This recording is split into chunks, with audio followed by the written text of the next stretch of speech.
In a world where 7 people will play a game like never before.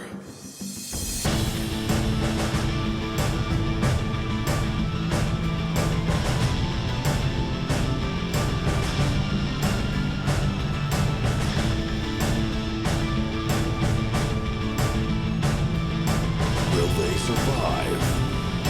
Audio Dungeon.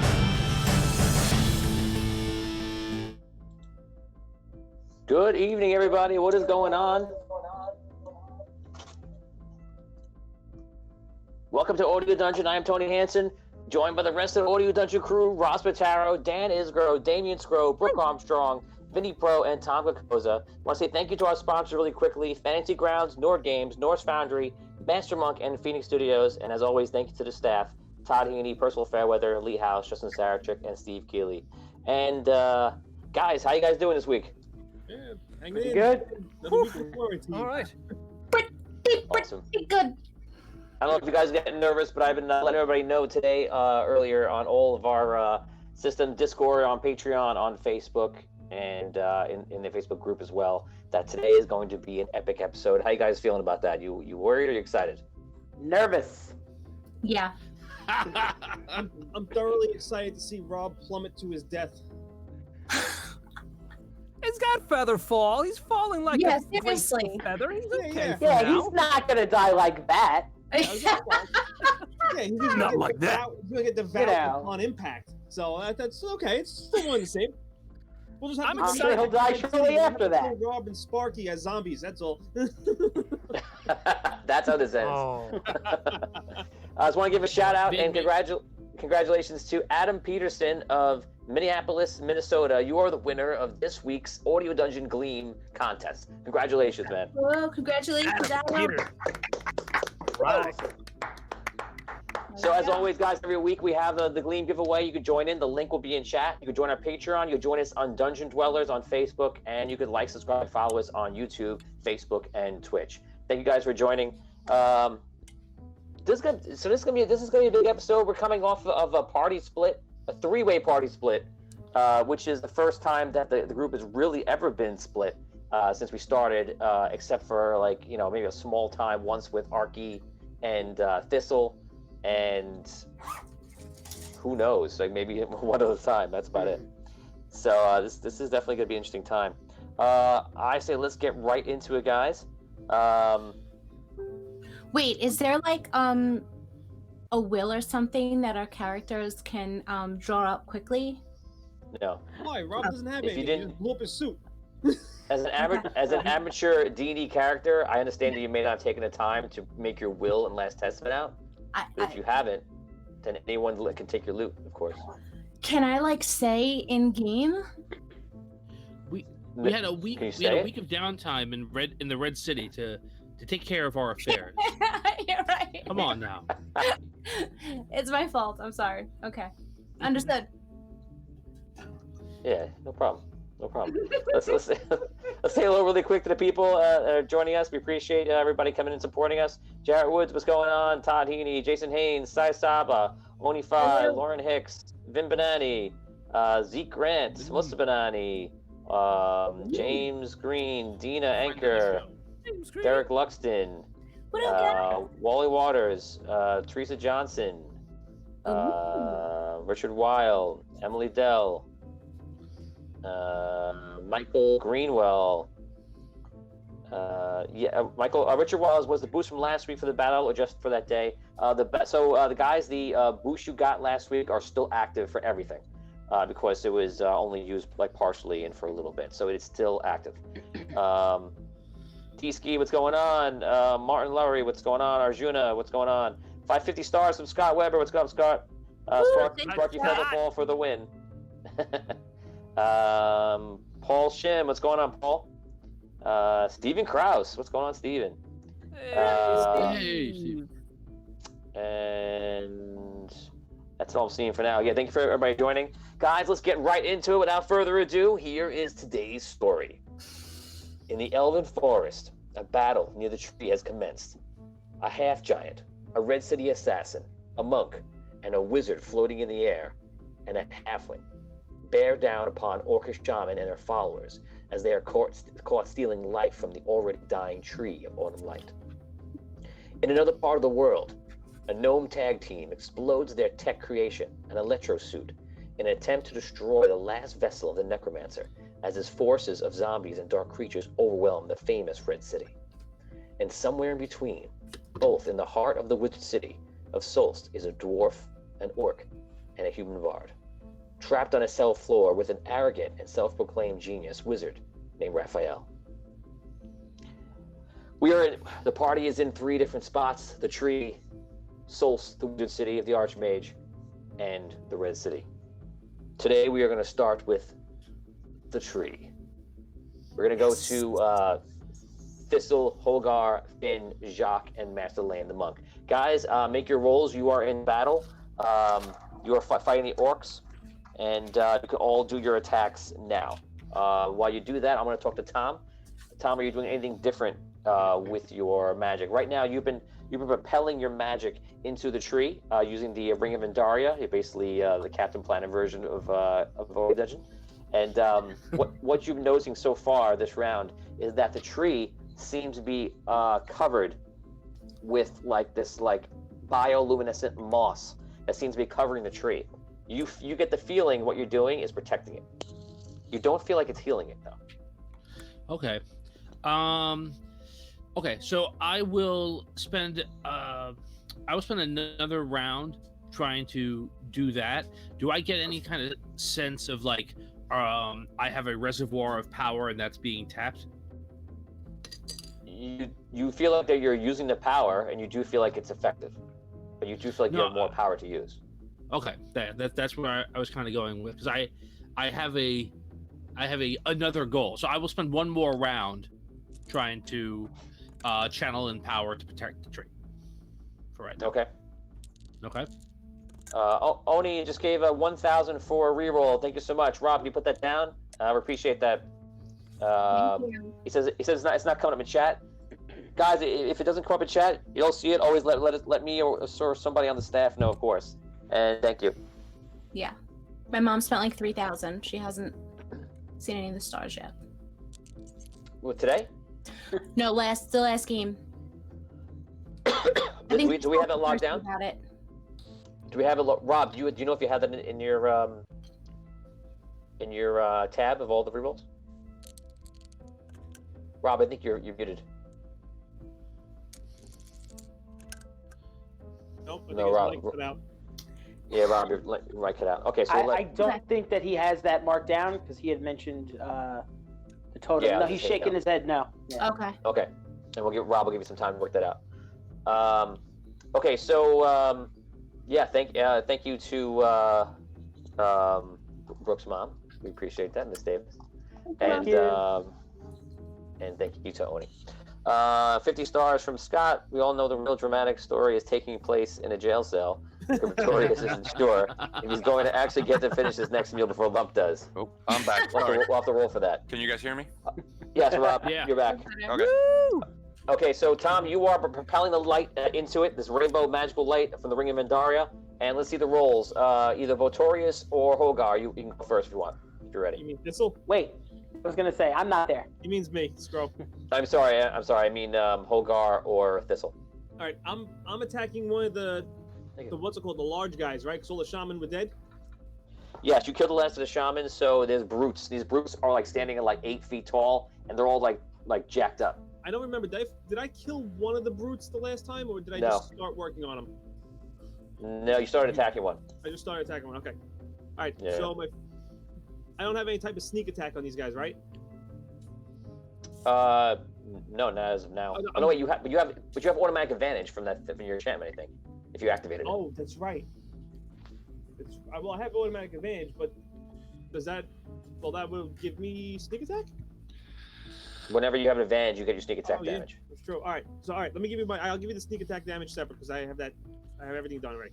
I'll tell you. Want me to come back to you, or you got No, we're good. The sneak attack damage. Okay. All right. it? Okay, go for it. My first attack was a 31. Second attack was a 31. Third attack was a 26. Okay, all 3 are hits. Okay, so damage for the first one is 20. The second one is 25. The third one is 12. And the sneak attack damage is 11, 17. 17 total. Yeah, because it's only one sneak attack, so. Okay, you spend the entire round fighting this brute off. The brute is huge. He comes down to try to swing at you.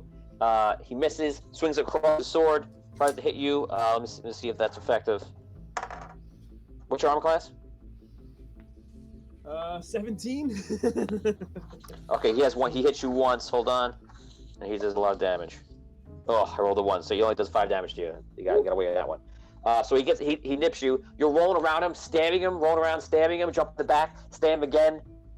You cut him up badly, and at the end of the round, doing over 60, almost 70 damage. You take him down to the ground. He falls down. Like, going over to you, Hogar. 3 attacks, 29, 21, and 32. 2 hits. These are on the regular orcs, right?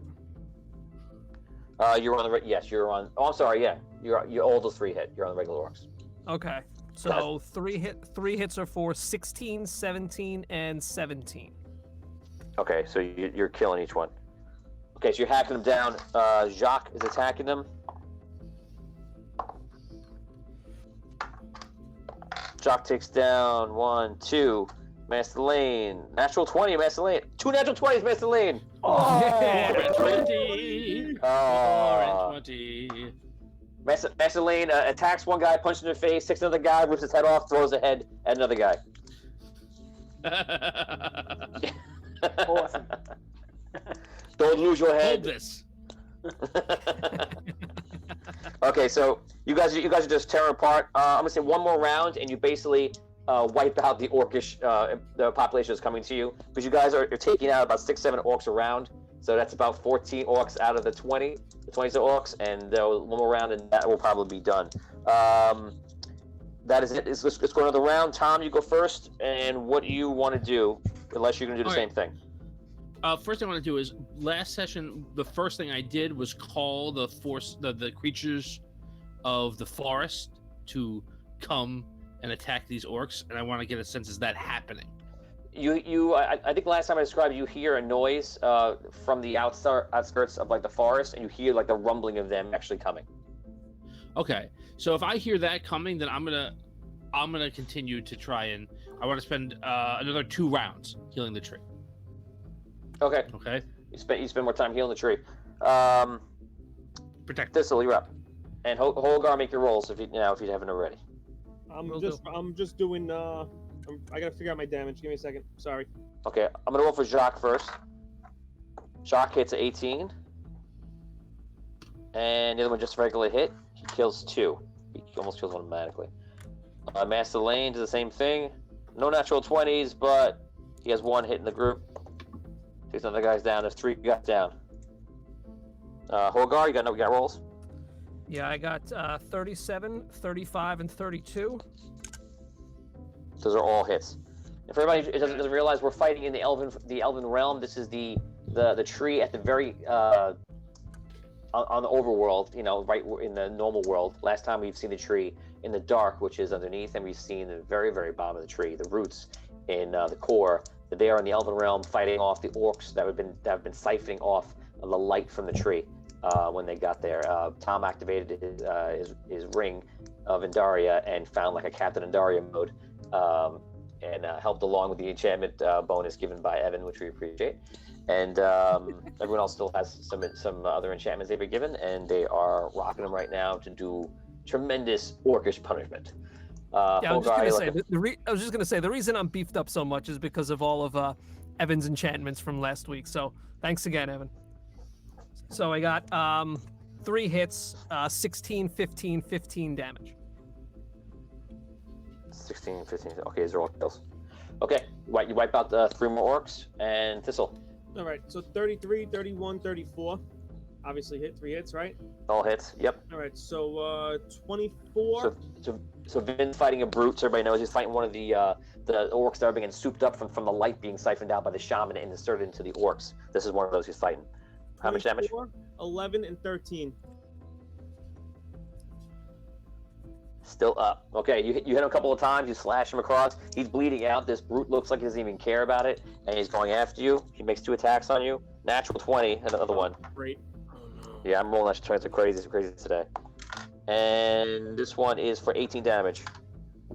The 20 is for 18 damage? Oh, no, I'm sorry. 36 damage. How you doing, Vin? I'm fine. I'm up. So you see across the other side of the tree, Holgar, Jacques, and Marceline, and Finn. You see Thistle get like banged. He grabs him once and like catches Thistle in the air, slams him on the ground. It's pretty hard, and you're like, oof. But you see him get up, and he's still fighting him, and still slashing at him. How many brutes are there? There's actually 7 in total. But there's only 1 on him right now. The brutes are actually kind of waiting in line and making their way to you guys. So as around 6 seconds, it's just you fighting off the orcs, and the brutes are getting closer and closer to you guys. But the one brute that was right next to the shaman is the one that the 2 brutes who were next to shaman are the ones that Thistle's fighting. Okay, let's do one more round of this. Tom, anything different, or are you still doing the same thing? This would be your third, This is my your 4th round. This is my last round. Okay. This is my last round giving light. Okay, we're giving you Darian nature power. Holgar and Thistle, make your rolls. I'm gonna do Jacques first. Wait, are Jacques? the non-brute orcs all down now? You still have 2 left, actually, regular orcs. Actually, Jacques will probably take him out right now, and then you can attack the room. Hold on, see. He gets 1, he misses the other one. Marceline hits, gets 2 hits, he picks it up, and just making sure they roll 1s. Yes, okay, so Jacques and Marceline take out the orcs. They take them down, they drop in, and you see that they're standing there, and you see the orcish brutes come over. They're like, "You think you're big?" And he comes over to you and kind of threatens you, Holgar. I'm gonna give him the attack first, because he's charging you. He comes over to you, real oaf-like and real slow, and you can easily move out of the way of his attack. Holgar, you can take your attack now. Okay. I got a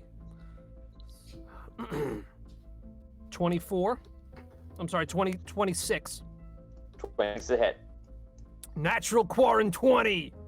Nice. That's with my goggles for ×6 damage and the Vorpal blade. Oh my god. Yeah. Oh my goodness. So the guy comes up to you like threatening you. He's like, "We think you're big. I'm gonna get you."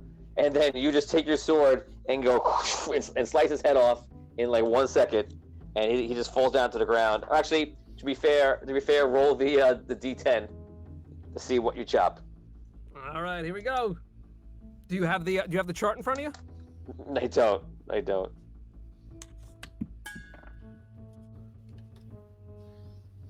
I rolled a 4. Don't remember what that was. Do you remember we had that conversation? I think it was in Discord. I'm trying to pull it up Yeah. now. Tell you what, if you could look it up and let me know. All right, Okay, I'll roll all my damage too. go for it. Go ahead. Come back to me. Thistle, you can do your attacks. Go for it. All right, so 30, 31, and 21. I don't know about that 21. 21's a miss. All right. Okay, so it is 19 and 12 damage. Okay, you finished him off from last time. 2 brutes down. Oh, 3 brutes down because of Holgar's 1. The other 2 went. And we're going to stop you guys right there in the middle of that battle. And we are going to head over to Botorius and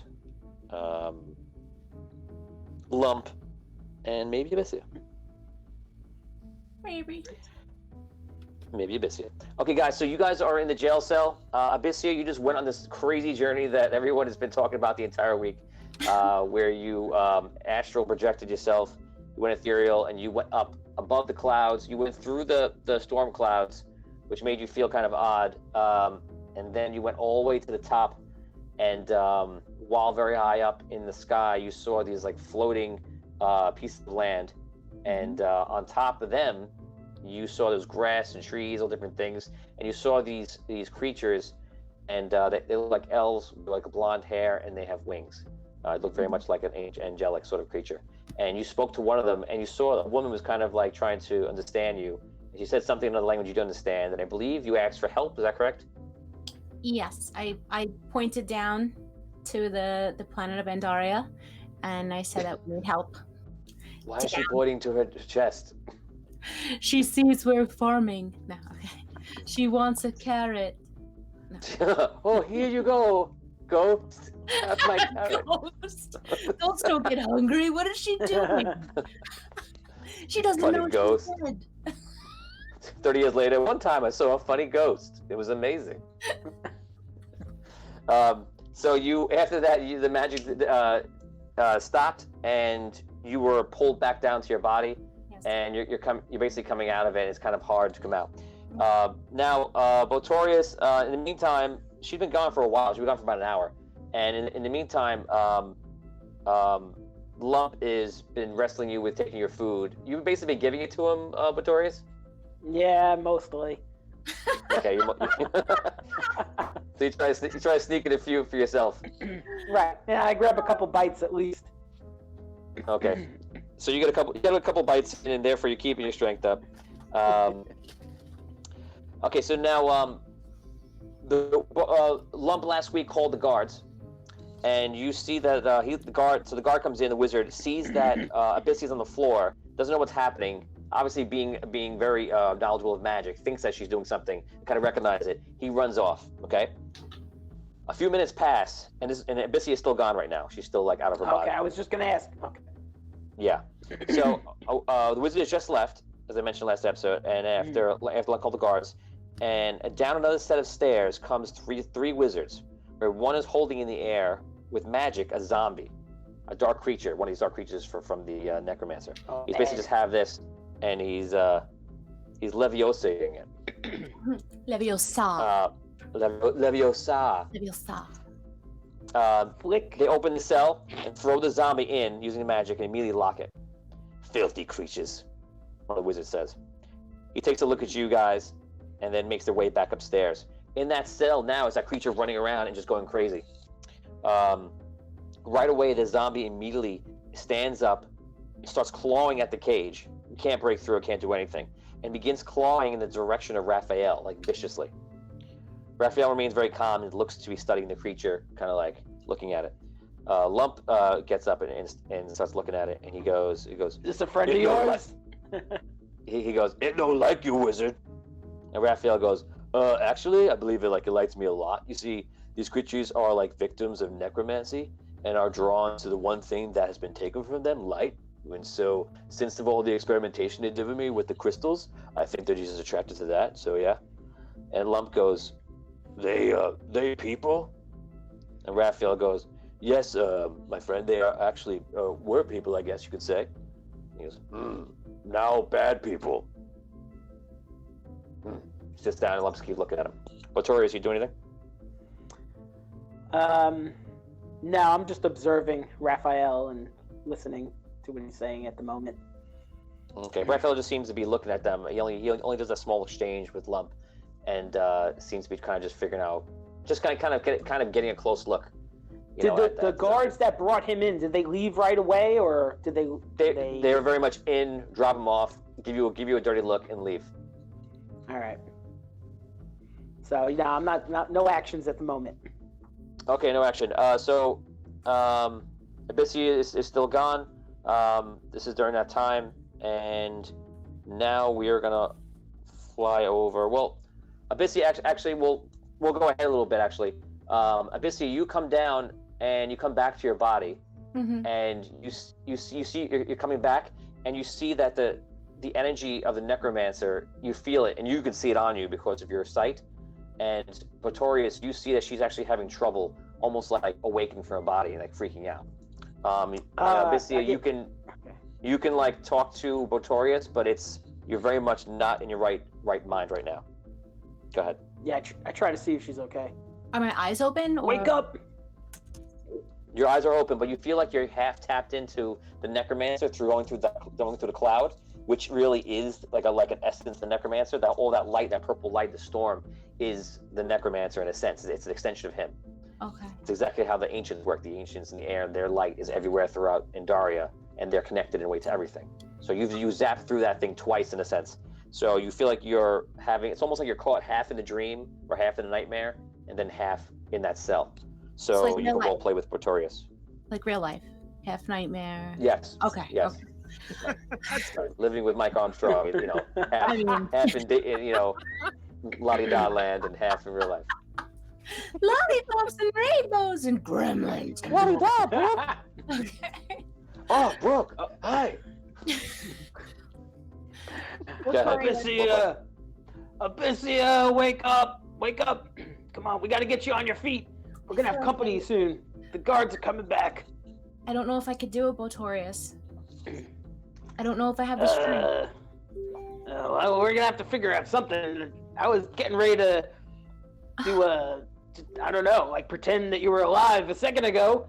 How are you talking to me? I don't know. I'm stuck. I feel like I'm stuck. I'm halfway here and halfway there. I feel like I'm feeling everything the necromancer is doing, and I feel his power. It is. Come back to your body. Just get in there. I give her like a little shake. Get in there. Get in there. Get back in there. It's airplane time. Are you too good for your home? Yes. I was getting ready to do like a weekend at Bernie's thing going, but Yeah, that's what the guards came back. Brooke, as you're in this half state and with Victorious, your thoughts, everything you're saying is out loud, but I'm also going to allow you to ask me one question about the necromancer that you want to know. One question about the necromancer? About the necromancer, oh my god. I'm going to give you 10 seconds. How do we defeat him? Hey! How do we defeat him? How do I win? What's his weakness? Okay, so you look for his weakness, and basically what you find out is that wherever his soul is, where the soul is actually kept or maintained, needs to be destroyed. Okay. Okay? That's your one question. You start coming out of it. You start trying to come out. Make a will save roll for me. This is going to be a kind of hard because what you did is going to be a 16. Do I add anything to that? Wisdom. Well, your wisdom. My wisdom, right? Okay.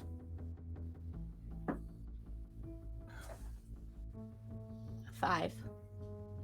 With my wisdom. You like cried out that 5. Because okay, you roll a 5, and you see that you feel like the necromancer kind of like it feels you that you're present, and you're having trouble coming out, and you feel like you're going almost like you're losing consciousness. And Botorius, you see this as well. Lump runs over. He goes, "What's wrong? Stay with us." She's struggling. She can't get back. Okay, we're Stay gonna with come us. back. Think of your songs. Think of your songs. Sing me a song. It'll bring you back. Okay, we're gonna come back to you guys in a little bit. I'm singing. We're gonna go over to Arky and Sparky in the Red City. You guys just overpowered the suit, and you just ran into the necromancer. And you see, you guys are floating down after you fell. Sparky cast Featherfall, and you guys are starting falling down to the ground. The second you get to the ground, the zombies are there waiting for you and clawing. And Sparky, as called out by Scott Weber, does the shockwave, and just goes. He pushes. Everybody gets shocked back. Probably about 20 or so zombies die. They get pushed back for a second. And basically the whole scene is just chaos. You're trying to see what's going on, and you don't really know what's happening. So basically, again, just to describe the scene, is there's zombies everywhere around you, and all of a sudden, out of nowhere, you see 2 people, Tristinder and Celifair, come out of nowhere, and they seem to be running through the crowd. Arky! Sparky! Stay where you are! We're coming for you! We're gonna clear a path! I do lightning bolt 5 feet away from them so it doesn't hit them, but it hits the zombies that are right near them. Okay, so Jacinda is out of nowhere. Jacinda is the Dragonborn you guys found in Sunken City. She's a part of the Red City. She's one on the fire team, and obviously is her husband in real life, Vin, who plays Celifair, the wizard who you guys train with. So Jacinda comes out, shoots lightning bolt next to you, and what does Celifair do? I throw out a fireball 20 feet in front of them between Arky and us, clearing a 40-foot path. Awesome. Okay, so you get over here. So you guys open. Sorry. Go ahead. I'm sorry. I was gonna say, you guys get over here. We'll clear a path. Arky. All right. So right now you guys are near that fortress where the queen was fighting off. The queen was fighting off, where the necromancer fell down, where the queen was there, and you guys are probably maybe like a couple hundred feet or more away from that fortress. It's probably your best chance to get to some kind of safety. And Dracinda and Celifair are coming from that direction. So Arky, what do you want to do? Okay, so right after the fireball explodes, we'll sprint for it. Start sprinting in that direction towards Celifair. Okay. Come on, Sparky. So you guys run. Sparky's like, oh my god, let's go! Sparky starts running. You guys get up together. The four of you are together. You see two other individuals from their party go by. Looks like a druid and a fighter, and they run by and start hacking people to death. And you guys start making your way back. So you guys, it's going to take you probably about 5-6 rounds of just heavy running if you don't get stopped to get back. Let's see if you can survive it. Arky, you can go first. What are you doing to kind of park the crowd? Because otherwise you're just running right into zombies. Yeah, I figure my blunderbuss will be the way to go with this, so I'm just gonna kind of take my movement and fire off a blast and just try and run forward as much as I can and blast so they come at me. So all you need to do is give me successful hits. You don't have to do damage. You just want to park the crowd. You probably will be killing a bunch of them, but for all intents and purposes of this, you try to live because there are thousands and thousands of zombies. And just to clarify for everyone who doesn't remember, the zombies have taken over the entire city except for the fortresses, which there are about like 7 fortresses inside the Red City. So, Arky, take 2 shots with the blunderbuss. Okay, a 25. Oh, and a 1. 25 and a 1. Okay, so you fall on the ground. No. And you're gonna get this. I'm basically gonna roll. I'm rolling D8 and I'm timesing 4 damage. Take 8 damage. Oh. Okay. That's basically from the zombies getting you, and you're not keeping them away. Sparky is. I don't know if Scott wants to give me some spells for Sparky. Let's see. Sparky's gonna do probably Burning Hands, and I'm just roll success to see how he does. Sparky's doing good. So Sparky just shoots fire around and keep everybody away. Celifair, Vin Banana, you're up. Alright, I will actually cast another fireball in front of us. About another 20 feet, just trying to clear a path here. Okay, just send. I'm gonna throw another lightning bolt out in front of us as long as they're not in front of us. As long as Celifair and Arky are next to me, I'm gonna shoot out a lightning bolt in front of us again. Okay, the lightning bolts and the fireballs, they're so powerful, they're instantly gonna pretty much give you guys automatic success. Next round, Arky, fire your blunderbuss. Okay, a 10 and a 25. A 10 and 10 is what you achieved, or just what you roll? Just your total? That's what I achieved total. 10 and 25. 10 and 25. Okay, so the 10, you're gonna take damage, unfortunately. 16 damage again. 16? Oh, jeez. All 2 right. stars from Dolores. Thank you so much, Dolores. We appreciate that. Sparky trying to keep him off. He's using magic. Ooh, Sparky rolls a 1. Oh no. Jesus. Wait, Tony. I still have 2 rerolls for you. So if Sparky rolled a 1, I'll use a reroll for you to reroll that 1. Yeah, reroll that. That was gonna be max damage too. That's a good time to do that. I was rolled a 1. Oh no. Oh, your reroll was a 1? Yeah. But I'm gonna reroll damage now. Or unless you want to roll reroll. This is the last reroll. I didn't reroll yeah, but I didn't roll damage yet, so it could be lower. Or you can. What do you want to do? Can I make the decision after you roll damage? No. And Sparky has one. My count shows that Sparky has one personal reroll that someone gave him at some point that he didn't have. Okay, then he'll use his personal. All right. Okay, he's good. He actually makes this. He takes no damage. Okay, yeah, that's good. Cellofair, what are you doing? Same kind of thing? Yep. Using up my last one. Okay. You're firing the fireball out, Jacinda? I'm gonna do another lightning bolt. Okay, same thing. So it's just a crazy amount of damage spewing out, which is probably the right move here, because what else are you gonna do? And you guys are just carving the way out. You're making it forward. Rob, give me another roll for the blunderbuss. You guys are just epically. I would love to see this scene because this would be a fantastic thing to watch. Another 10. That's And not good. a 24. So 8 damage.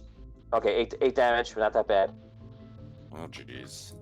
1,200 stars from Dolores for rerolls. Woo! For Abyssia. So, Aww. Brooke got her mommy to help. That's what it takes, huh? Aw. That's right. Nah, it's cool. I wish my mom gave me rerolls. Be nice to her mom.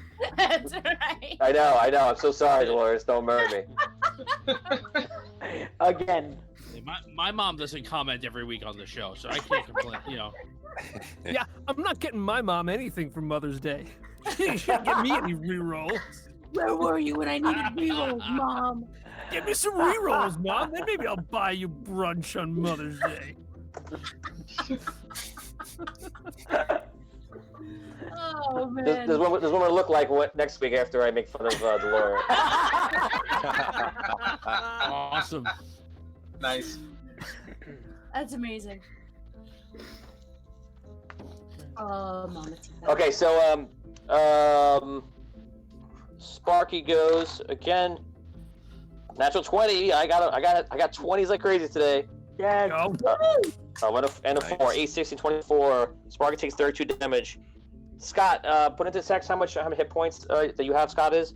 Do you have Sparky have? Because I have a different number than you do, and I'll go by your number. Okay, so Cellofair, you're up. This is the first time that I think you don't have a fireball, so what do you want to do? Well, I have extra slots, but I'll save those. I'm going to actually do Burning Hands out in a 15-foot cone around, in front. Okay. Burning Hands definitely will work. So that's good. Sparky goes again. Watching the show in 4D. Okay, so you Burning Hands, that's fine. You don't have to do a roll for that because it's an area effect, no problem. Jacinda. I'm gonna do Firebolt. Firebolt, okay. You can have to. Okay, roll for attack on that one. 12. No good. Okay, so you fire the firebolt. Because there's so many zombies, you are hitting some, but you're ineffective in keeping the zombies away. 6, 12. You take 24 damage from zombies catching up to you, Jacinda. What? I have Lucky Feet. You can re-roll that damage. Oh, okay. 12 damage. Thank you. Good. No problem. Rerolls. Okay, this is the last round for you, Rob. You guys are getting close. You guys are just firing away. Literally, this is 4 or 5 fireballs, 4 or 5 lightning bolts, 2 burning hands, and about 6 shots of your blunderbuss. You guys are just like making your way back to the fortress where Jacinda and Cellofair came from. They're part of the fire team, one of the fire teams in the Red City by Onyx. This is the last round. Everyone gets through. Unless you're taking damage. Hopefully nobody drops. Arky, you're up first. All right, come on, let's get 2 hits. 13 and a 22. 13 and a 22. 13 is not enough. It's close. 32 damage. I am unconscious. Arky falls to the ground. Sparky is gonna pick you up, but he's not gonna be able to defend. I'm gonna have him automatically hit him once. So 24, 32, AC 24. Sparky gets hurt pretty bad, and the zombies grab Sparky, and Sparky is holding onto Arky, and they get picked up. this is not good, and literally the special guest that just came in. So, Celifair, just what are you doing?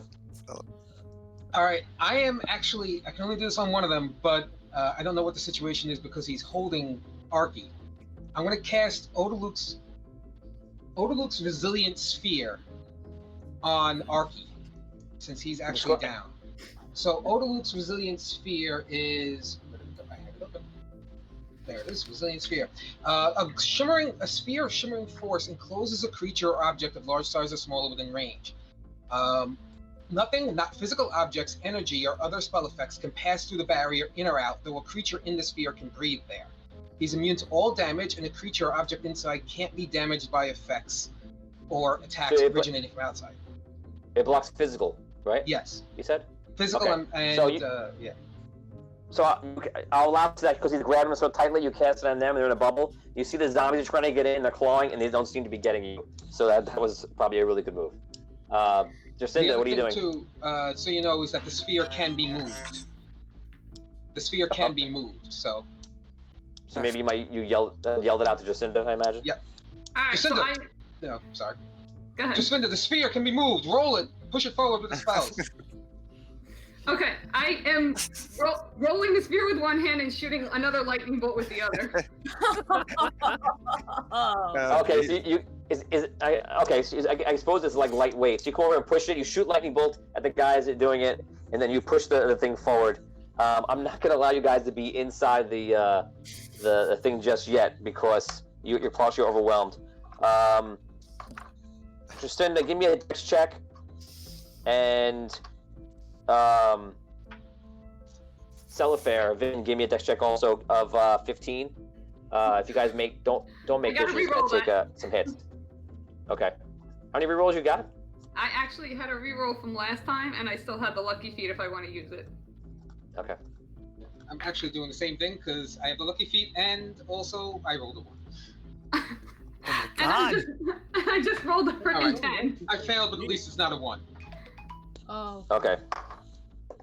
Okay, so oh Jesus.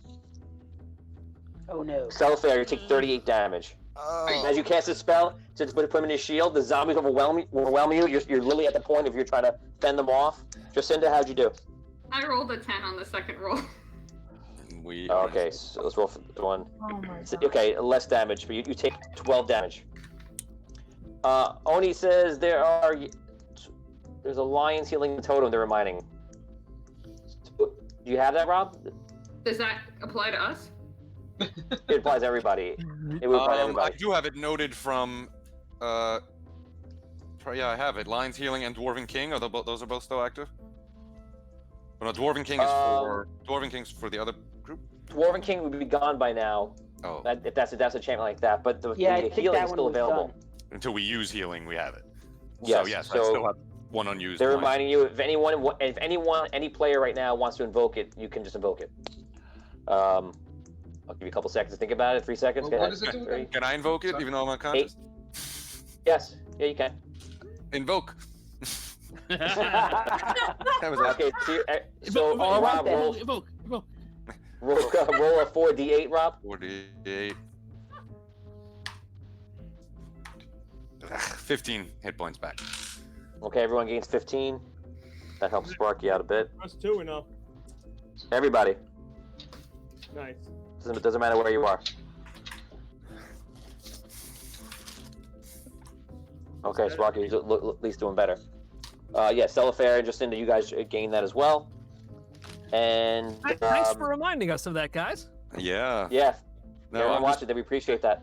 how much damage am I taking being bounced around in a ball as Jacinda rolls me along? I wonder. No, you're not taking damage from that.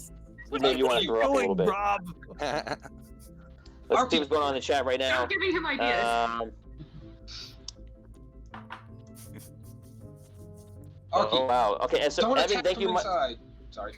Thank you, Evan, for what appears to be 100,000 stars. Wow. Did it on Twitch. Thanks, Evan. Five rerolls and an enchantment, maybe Lion's Healing or Champion's Luck. So he just gave you guys you have 10 4 or 5 rerolls. Oh yeah. Thank you, Evan. Okay, so you have five rerolls to add in, Rob, and you have another Lion's Healing or Chant or whichever one you want. Really, he's saying whichever. Okay, so you guys can think about that. Thank you, Evan. Appreciate that. Thank you, Evan. Thank you. I guess Charlie Lewis just gave for the Tower of Many rerolls. He gave 1,000 stars. One more reroll. Yes, thank you. Okay. And 235 stars given by Sai Saba. Yes, Oh. I. Thank you, Sai. Thank you, Sai. Thank you. Thanks, Sai. Okay, so Arky, you top of this round. Go for it. What do you want to do? You're waking back up. You can't attack out. Can't attack out. Yes. He yells that to you. I can't. Okay, so I guess like hamster style, I'll just start like running in the ball and try and create a Hamster style. hamster style, and this is my new thing, and just kind of start running. And Do the hamster style. Boom, boom, boom, boom. And I'm just gonna What was try the old and American Gladiators. Yes. Thing? so I'm just like Brace brace yourself, Sparky, and I just start sprinting in the ball as fast as I can. Okay, so probably Sparky roll. Oh, Sparky makes a dex check. So he's actually running alongside you. He goes, "Oh my god!" So you guys are hamster rolling your way through. And it's funny enough. I gotta say, if I imagine that, I would say that's pretty effective. Raise your hands, guys. By a majority vote, do you think that's effective getting through the zombies? I don't know why anybody would not vote. Yeah, okay, agrees. So you battle through. Arky and Sparky, you get to the door, and the guards there are fending it off. You get past them, and they grab you and pull you inside. And that's a success. You guys get to safety. Jacinda and Celifair. Yeah. I will cast a level 4 fireball right in between the path. Between us and the Just to door. stop. Okay, you clear the doorway outside of the fortress, Jacinda. I'm gonna do well if he's clearing the fortress, clearing the path for us to get to the doorway. Then I'm gonna turn around and do insect plague to the zombies behind us to try and fend more of them off. Okay, you guys cast the spells. Arky and Sparky, you're behind the guards, and you're in safety. Jacinda and Celifair, you guys got them there, and you basically clear out the immediate area of like 20 or 30 so feet. Guys, role play. What happened to him? I sent the necromancer crashing down into the fortress. Where is he? I don't know. We saw you falling. We came out to help you. He's somewhere in here. Let's follow. Let's see if we can find him. I think it should be pretty easy. Look at the guards. To the guards that were there. Have there been any reports of someone falling in? Body falling into the necromancer? Did you see anything with the necromancer? Oh yes, actually guards are running up top right now. We saw the battle overhead of the gnomes, and I believe many of the guards ran above to help. Did you see where the necromancer went? I believe they're up top. I believe they're contending with him now. Let's go. Sparky, go there. We'll hold the fort here. Right. Make sure no one else comes up. All right, let's run up. We go up to the top. Okay, Vin and Melissa Benani, thank you so much for guest appearing. We'll see you guys later. Thanks a lot. Yeah, thank you. That was awesome. Love it. Talk about a hit and run. Jeez. Yeah. Wow. That's how battle is. That's how battle is. It's crazy. You don't know what's gonna happen. Okay, we're going to Arky and Sparky. You're traveling up top to that tower. This is the tower where the necromancer fell, and we're going back to the tree battle. This is in the Tree of Autumn Light. This is in the Elven Forest, and this is the orcs versus a very vicious Hogar, Thistle, Findalar, Jacques, and Masselane. You guys are all up to the brutes pretty much. Tom, you can go first. Everyone else roll your damage. You're attacking brutes. They have an AC of 25. Tom, what are you doing? All right, so I was looking up what are Captain Planet's power set. I'm gonna try something similar that he would do on the shows occasionally, and I'm gonna try and make the earth underneath these souped up orcs like reach up and grab their legs.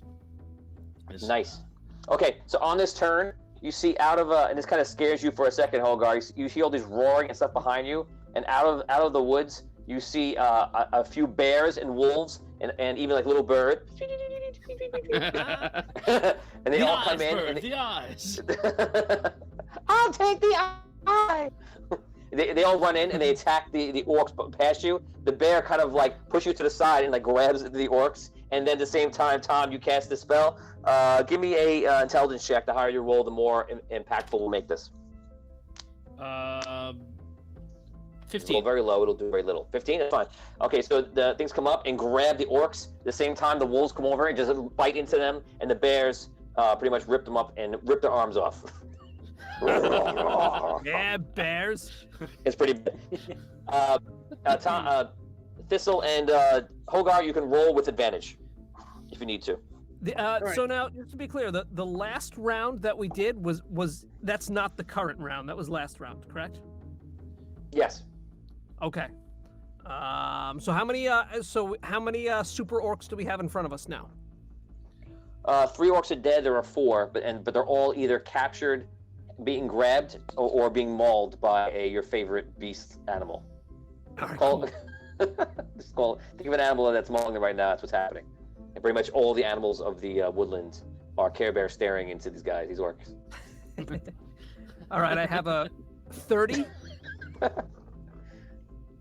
25, and a 26. All hits. All right. I'll roll damage. Vin, do you want to roll? I'm already done, so let me know I can go. Oh my. 34, 21, 34. The 2 34s are both crits. So Okay, the 21 is going to hit now too because they're being held. So. Okay. Oh, so I got to roll damage fast. So hold on a second. That's an easy one. Yep. That's. I think the Andaria power might have put it over the top. All right. So I'm fighting the large orcs, correct? Yeah, you all are now. Okay. So the first one I attack, I rolled a crit on my first attack. It was 96 damage because I rolled a. Oh my god. I rolled 12 times 8 because that's my crit modifier, so it was 96 damage. So yeah. If that doesn't, I can't wait for the respect. I didn't do this. I know. It's this combination of magical items, a year and a half of playing, and if that first version of the system. I'm sure the 8 backstab damage will. Yeah, no, it ends his life. Give me the coolest way you can kill him. Go ahead. All right, so I guess I would move over to the next one, and do my next 2 attacks on him.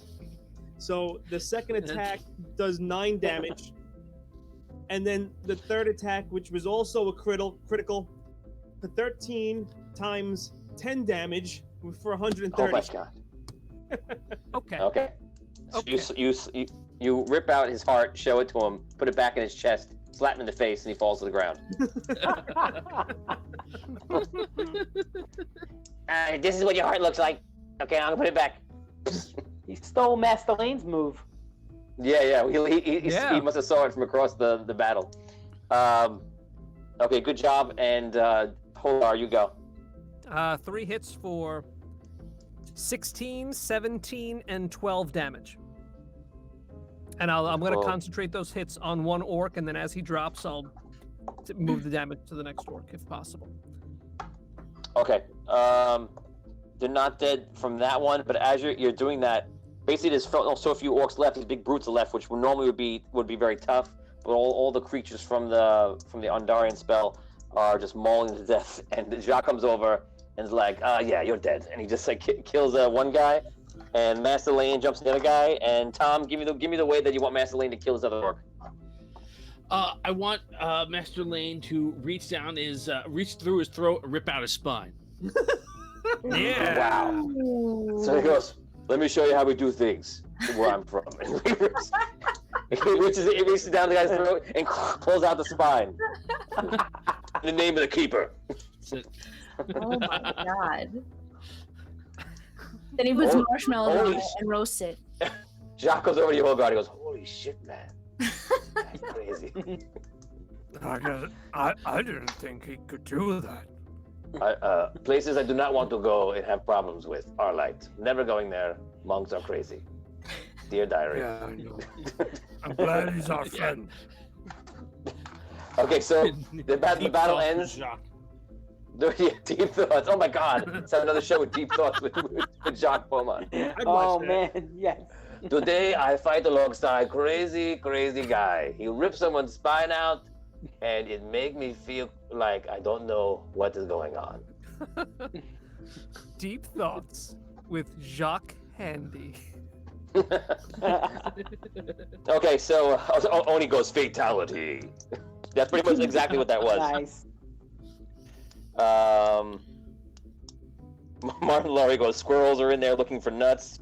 Wally waters the bears. Don't forget Dan rolled a 4 and cut off one's hand. That's right, you cut a hand off of that guy too. That guy's dead? Go ahead, Dan. Yeah, I was gonna say with the Vorpal blade. Yes. Right.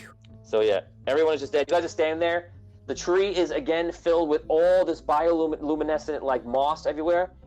Tom, you can feel it, like what you've done is it's protected. Like literally nothing below or above right now can take any more light out of the tree.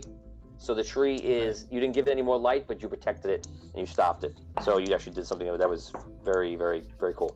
The battle ends. You guys are just looking around and like seeing the bloodbath that just happened, and you win the battle.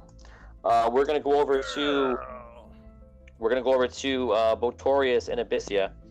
Abyssia, you're having trouble coming out of this ethereal state, and as you're doing, all of a sudden you feel like you're not alone. You feel like a presence in the cell with you.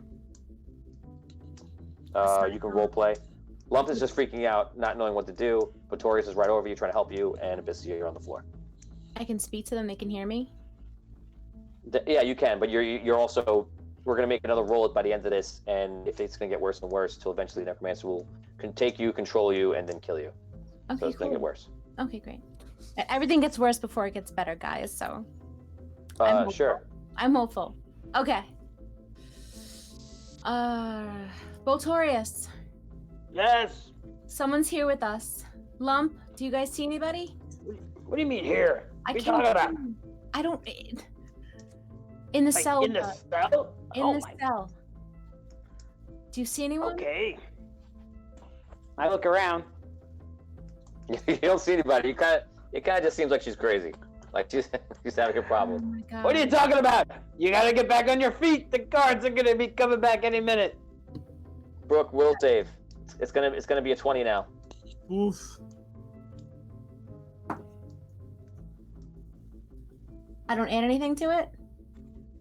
Yeah, you're with them. Oh, my was okay. Then 22. Okay.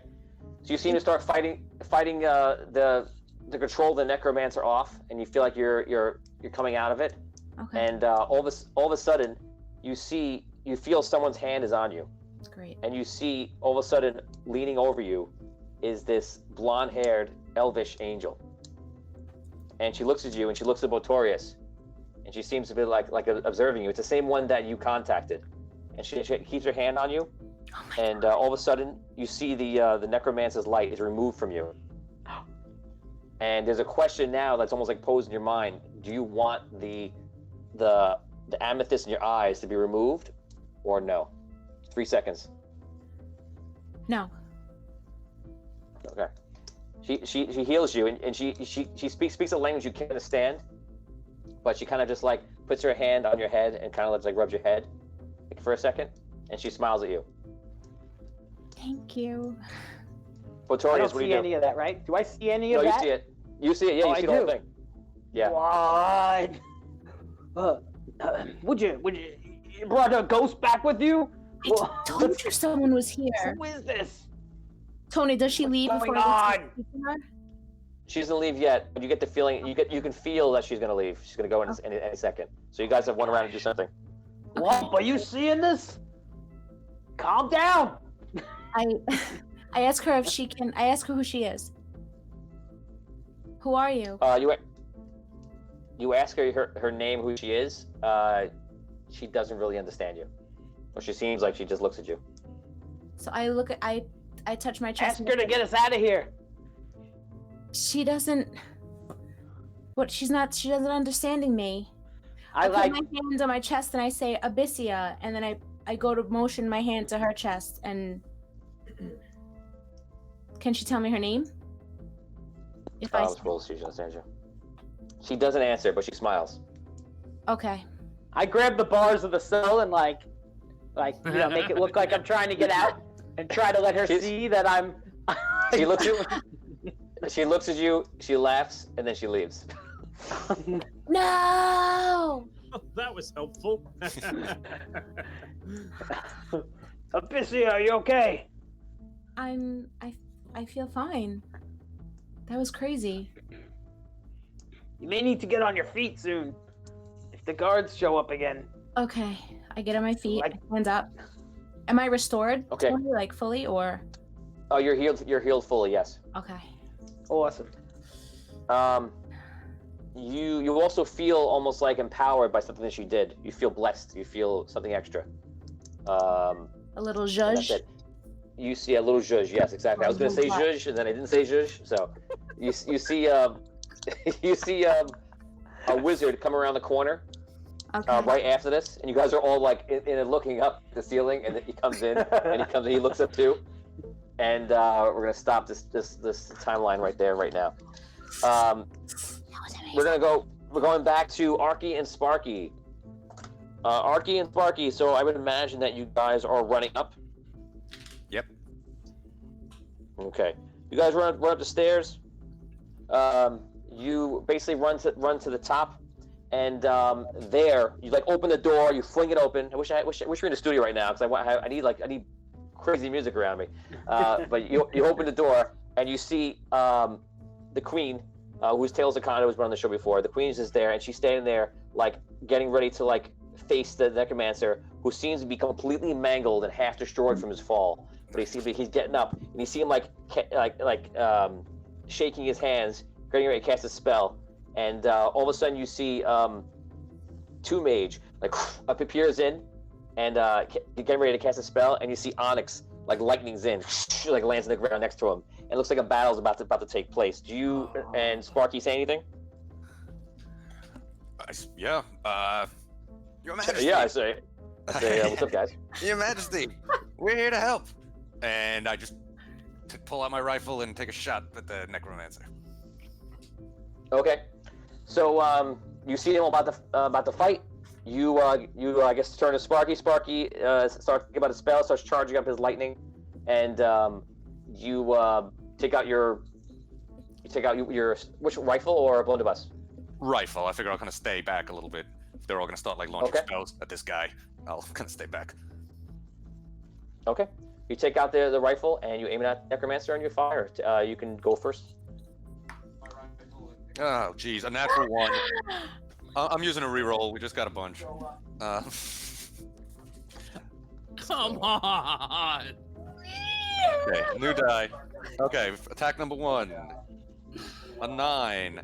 Attack number 2. A 16. Okay, so you attack. Taylor, turn down your set. Mute it on. And guys, welcome to the stream. Taylor Secondo, who's playing the Queen. Yay! Queen Frigg. What do you need me to do? Save the day. Mute your computer. Day is all. Oh, okay. No, don't. Okay. Do your damage. What's your damage?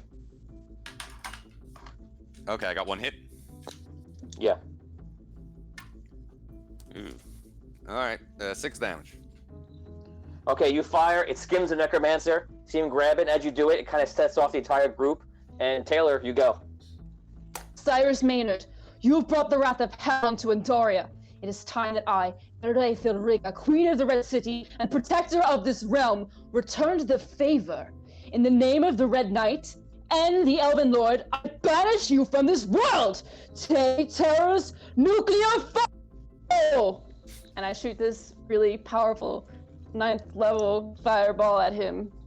Okay, so you see a cast, and you see Onyx and Two Maids look at each other, and like worry when she casts a spell, and you see like light, like almost like an evaporating motion goes flying up to the sky, and you see the part of the the storm over the fortress starts to move aside, and you see like an area starts going redder and redder and redder and redder, and all of a sudden a fiery meteor, probably like 50 feet by 50 feet, comes down and going to hit the top of the fortress where you're standing. The two mages immediately teleports and grabs everybody else and teleports them out.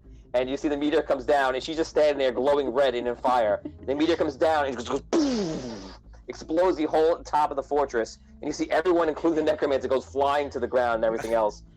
Do your damage, Taylor. All right. Well, it's 6. So actually, no. It's It doesn't work. So. 126 damage on the necromancer. Oh. Yes. Okay, I'm gonna roll. Actually, I'll let you roll.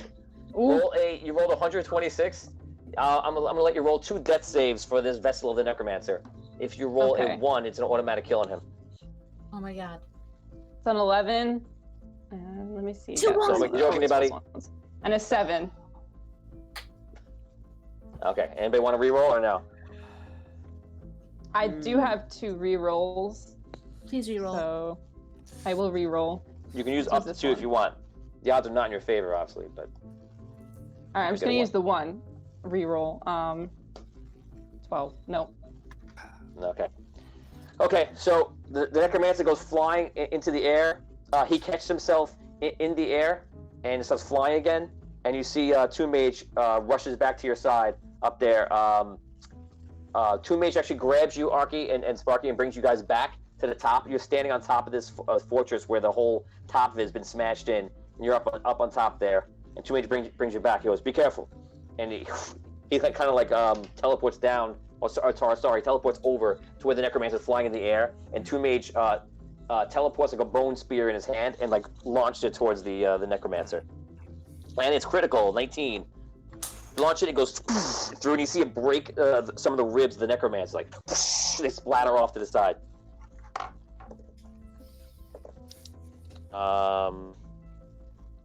25 damage. Done. Okay. Necromancer goes. Let's see what he's opening up with. Okay, the Necromancer points to you, Frigg, and goes, "Die." He casts a death curse on you. Make a save versus death. But It's doesn't not that gonna be only good. work if your hit points are below 100? His is going to be a little more powerful than that. So have a Okay. little faith in the bad guys. 13. No. Oh. What? 13, is that enough? Do I add anything to that? Then I'll take a reroll. Yeah, you roll. It's a wisdom save. Oh, wisdom. Oh. 16 then. You're short. Roll again. Oh, Okay. Oh god.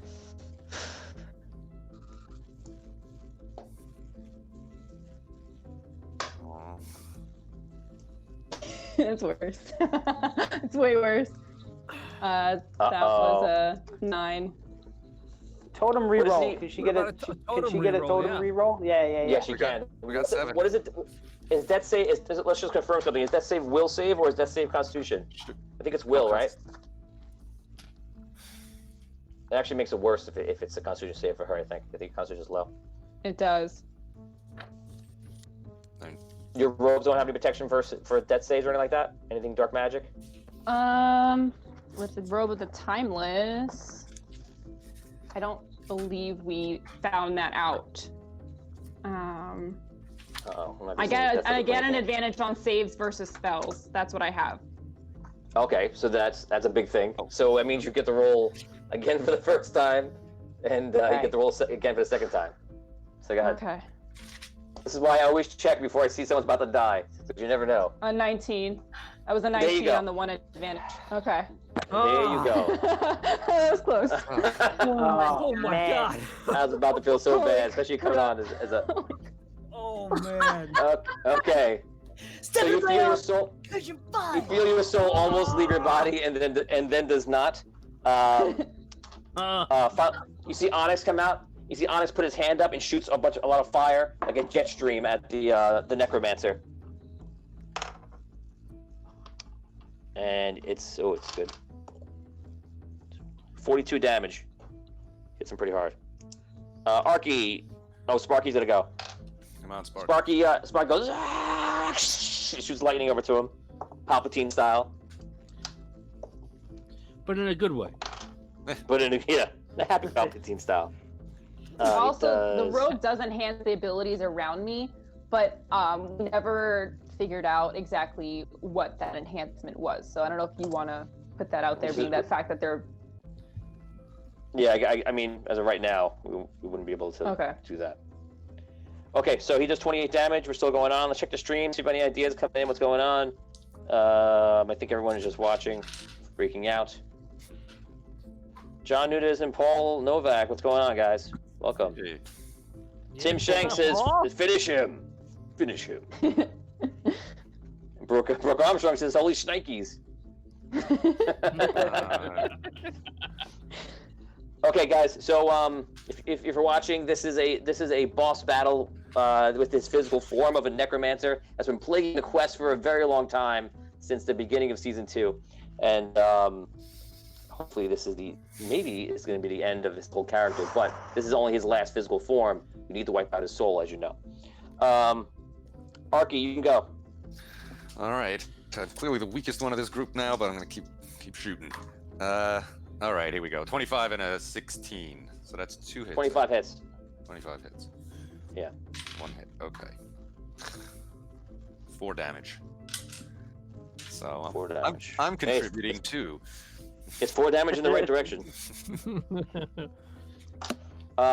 Taylor, Queen Frigg, you go. Okay, I'm gonna cast a fireball at 9th level on him.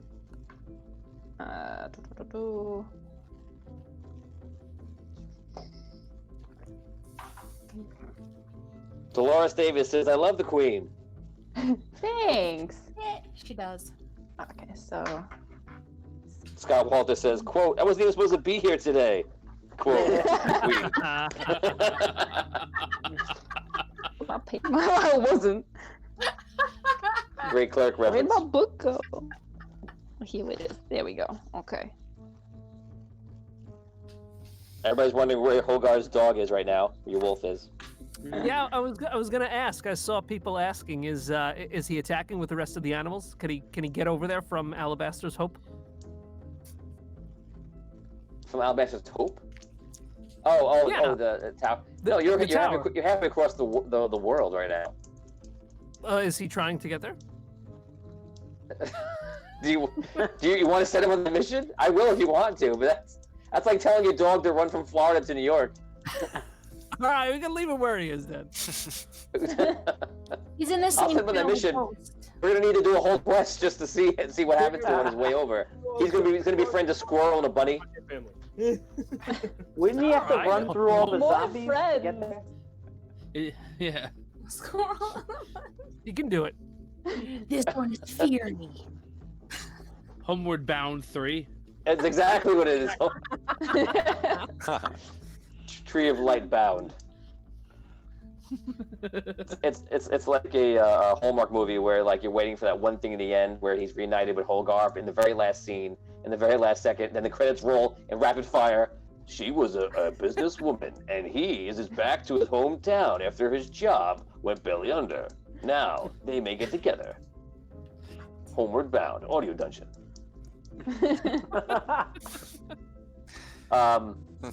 Okay, so Jason says the Necromancer Smite uses his ring of 3 wishes, and he is back fully healed. Oh wow, what are you doing? Wait, He's trying to kill you guys. No. He's trying to make it harder. Okay, No. so Off that ring. Arky, you fire. What was your damage on that fireball, Taylor? 60. 68. Yeah. Okay. You can now roll. Saves are not in 5e anymore, but I like doing saves. I feel like, I guess the realness factor, like you should be able to die if you get hit badly, unless you have some kind of appropriate safeguard. but which he does not. So roll a death save. If you roll a 1, that would actually kill him. It would kill the vessel. Okay. It would not kill the necromancer's soul, which is not here. 7. 7. Okay. Two Mage fires in with a natural 20. Two Mage actually starts teleporting around him in a circle. Tricky does. He goes and starts firing blasts from every single side and completely repels the necromancer. Ooh, he rolls 50 damage on the mark. And I'm gonna roll a save for him. Save. And no, he's fine. The necromancer is looking like he's getting torn apart. Sparky goes. Sparky is gonna fire his lightning. He rolls a 1. That doesn't go well. He goes and he trips over and falls over a rock. He fires it up to this guy. Sorry. Going to the necromancer. Let's see how bad it is. The necromancer takes his arms. You see him point to the wizards around him, which is the 3 of you guys. Will saves. This is going to be a little bit lower, 14.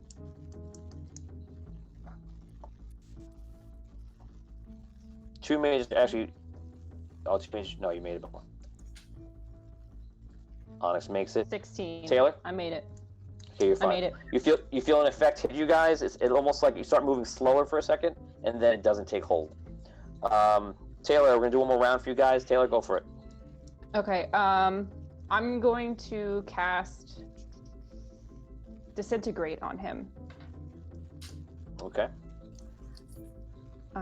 It's 19d6.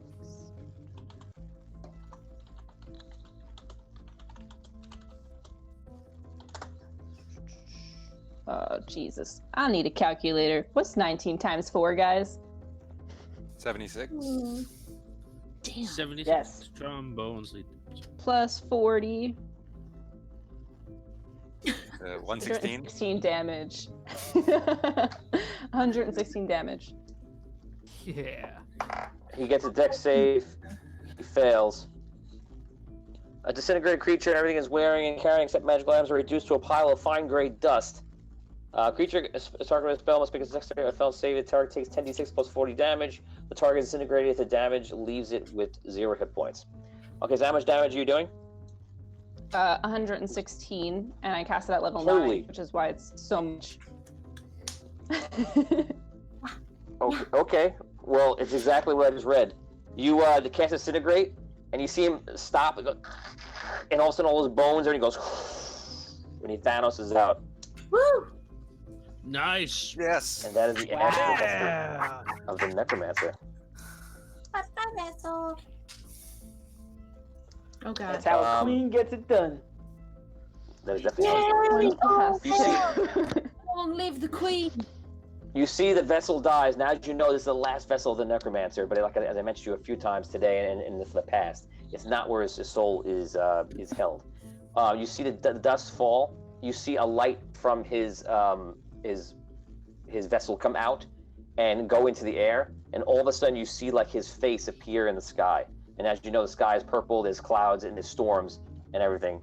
And you see him speak, and he's like, "You may have destroyed one part of me, but now I am practically as important as an ancient. I have the power of an ancient, and perhaps even more powerful. A sample of my power on your precious tree, unguarded." And you see him like a hand, like very large in the sky, like point, and you see like lightning bolts travel along the storm, almost like an chain lightning effect. They go, they go all miles and miles and miles and miles and miles away.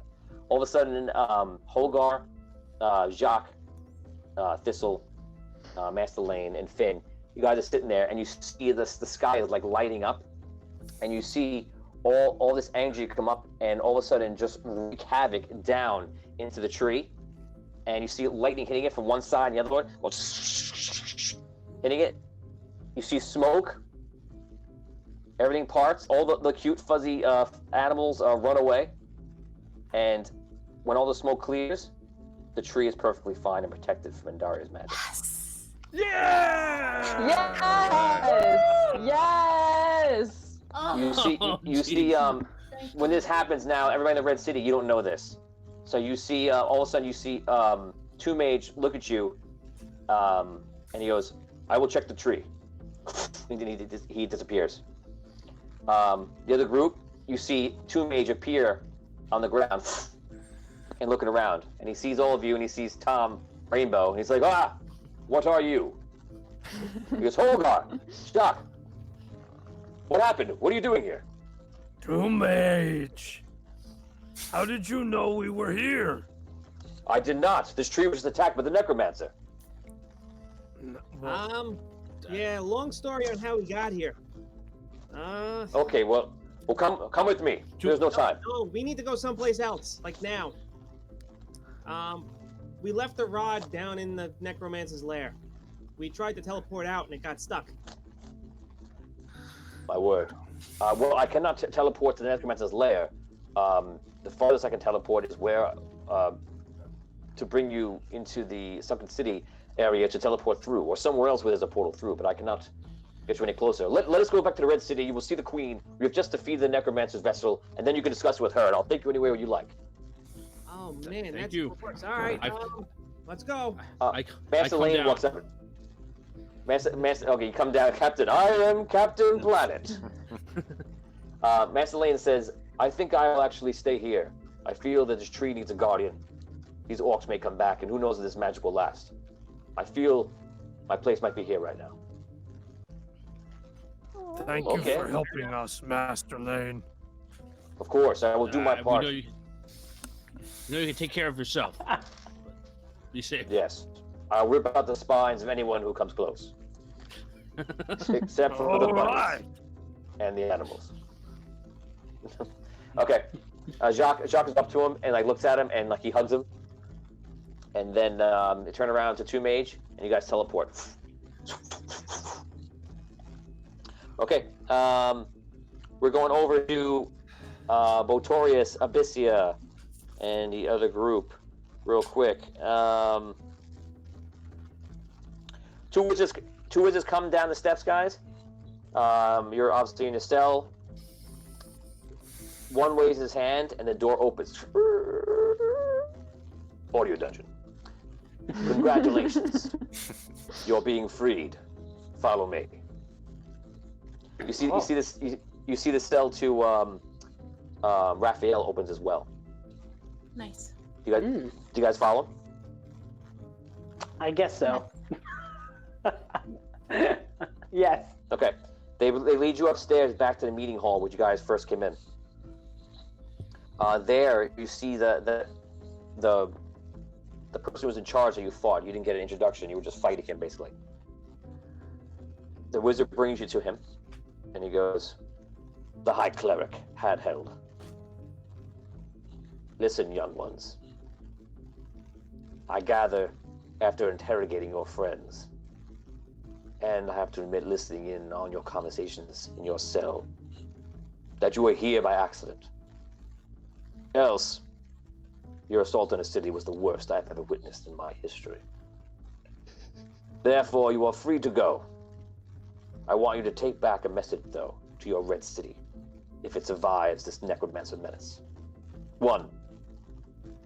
The city of Solst no longer recognizes the validity of this crazed undead fool. We have sent the Walking Tower to aid against the fight. 2. You will leave here and never return in a time of war. Never. 3. For the love of the Archmage, you will take this arrogant prick of a wizard with you. He was Aurelius's, my predecessor's pet. Oh no. He's a project of his and not mine, and I grow tired of his presence. You will take him, and he will never come back as well. We are not friends.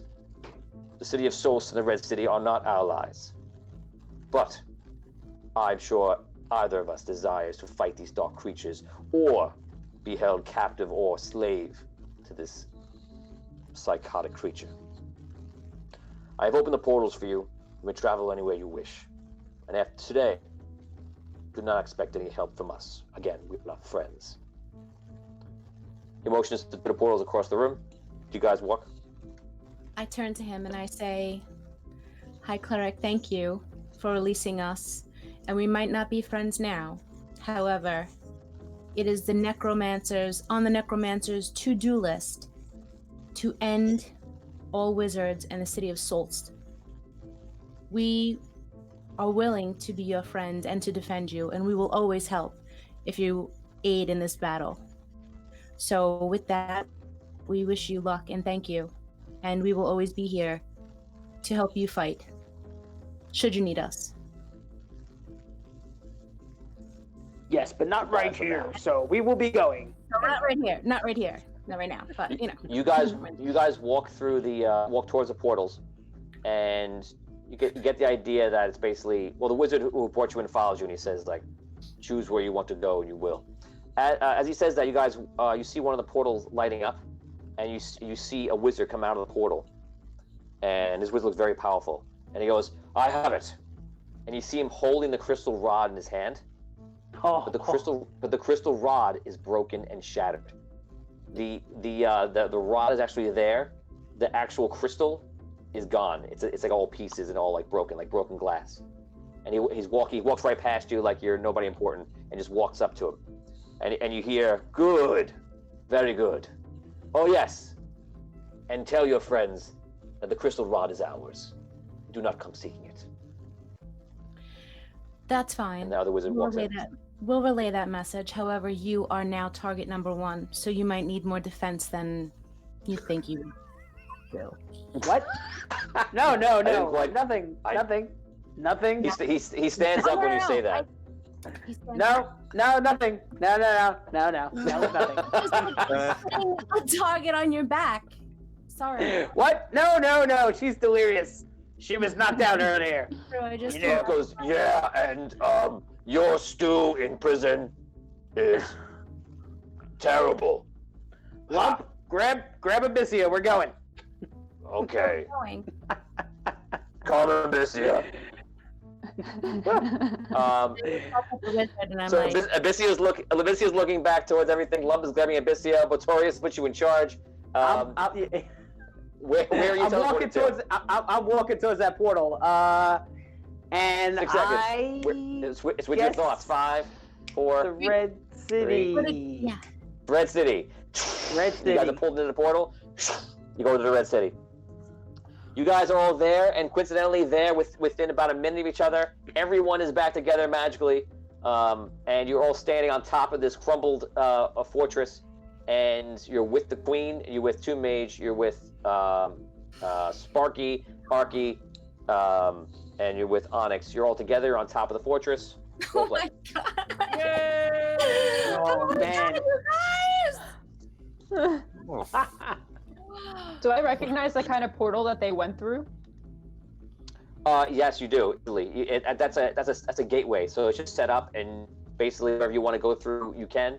And you know that they have that in the Walking Tower. You've seen them in Souls before. They even have a square in the center of Souls where they have these portals open. You just walk through it in and out all day long. Okay. Where did you just come from? Souls. Just came from Souls, Your Majesty. We were captured. Because we wound also up there by accident. Is Raphael with them? Yeah, Raphael walks in. No. He's looking around. I gotta say, if I was like here defending the city, it probably would have been like not only like not knocked down, but it would probably like even squeaky clean, because I would have had plenty of time to like fix it up and like make it look shiny and new, like while we were here, just defending it off perfectly. But like, don't worry, guys, I'm here right now. Queen Frigg. Yes, we met this wizard in the dungeon at Souls. Mm-hmm. I know this wizard, Raphael. Frigg walks up to you. You know him and you haven't killed him yet? Aw. I hug Raphael too. We were going to rescue you, I promise. I'm so sorry. What happened? It's all right. I had a lot of time to think. I think like the average man would have been like really bored out of his mind. But I worked on so many like cool little projects that I'm going to be doing now that I have even more free time, like not being captive and having to eat terrible stew every day. So like I can only imagine things I will accomplish not being in prison for 625 days. Yes, this is. Yeah, that's a little bit of a dig. This is how he acts. Yes. Two Mage says, I'm my very well aware queen. of this is how Raphael acts. You learn to love it. Really? You have medicated when you learn to love it, or? Two Mage goes, my queen. He goes, the storms in the sky are getting stronger. I believe the necromancer realizes that the tree was not killed, and I believe he's pissed. Right. You see the light out of the desert getting stronger and stronger, and it goes like, it goes even stronger, and you see like the light is like pouring faster into the sky, almost like he's rushing to take over Andaria fast. What do you want to do? Okay. You have to tell us everything we know. What happened in Hell? Where's the crystal rod? Is this his final form? This is clearly his final form, right? About the crystal rod, it's still in his lair. It's not in his lair. What do you mean it's not in his Then lair? It was with me, and Yeah, then I we left it in left his it lair by there. accident. No, He teleported it and got is left in- behind. It's in Souls. All right. What do you mean it's in Souls? How did it get in Souls? We just saw Okay, it. as we were well- leaving. And you left it there when you left? All right. This is not the argument for this time. We were lucky That's something that to we can leave solve with our another time. lives. It was we need destroyed. to That know. that was his last vessel. Apparently All right, he had that the was best his last reason to- vessel. You tell me he couldn't do nothing about this? We need to find out where his What- soul is. We need to find out where his soul is being harbored. What happened in Hell? What does it look like down there now? Looks like hell down there. It's not pretty, I'll tell you that much. Your Highness, he's got one major temple with a well of souls that he's using that he's collected over thousands of years, or hundreds of years at least, to power his transformation into this somewhat ancient figure. That's what this beam of light is coming from, that temple. If we could follow it back down to its source, we might be able to cut it and maybe cut his power. We thought we found the crystal that held his soul and we absorbed it into the crystal rod. But apparently the crystal rod is not where we left it, which was down there, and it's now with the Wizards of Souls, which is pretty bad. That's basically it. We were able to defeat him in battle down in his lair, but we were unable to stop his power source from attacking the surface world.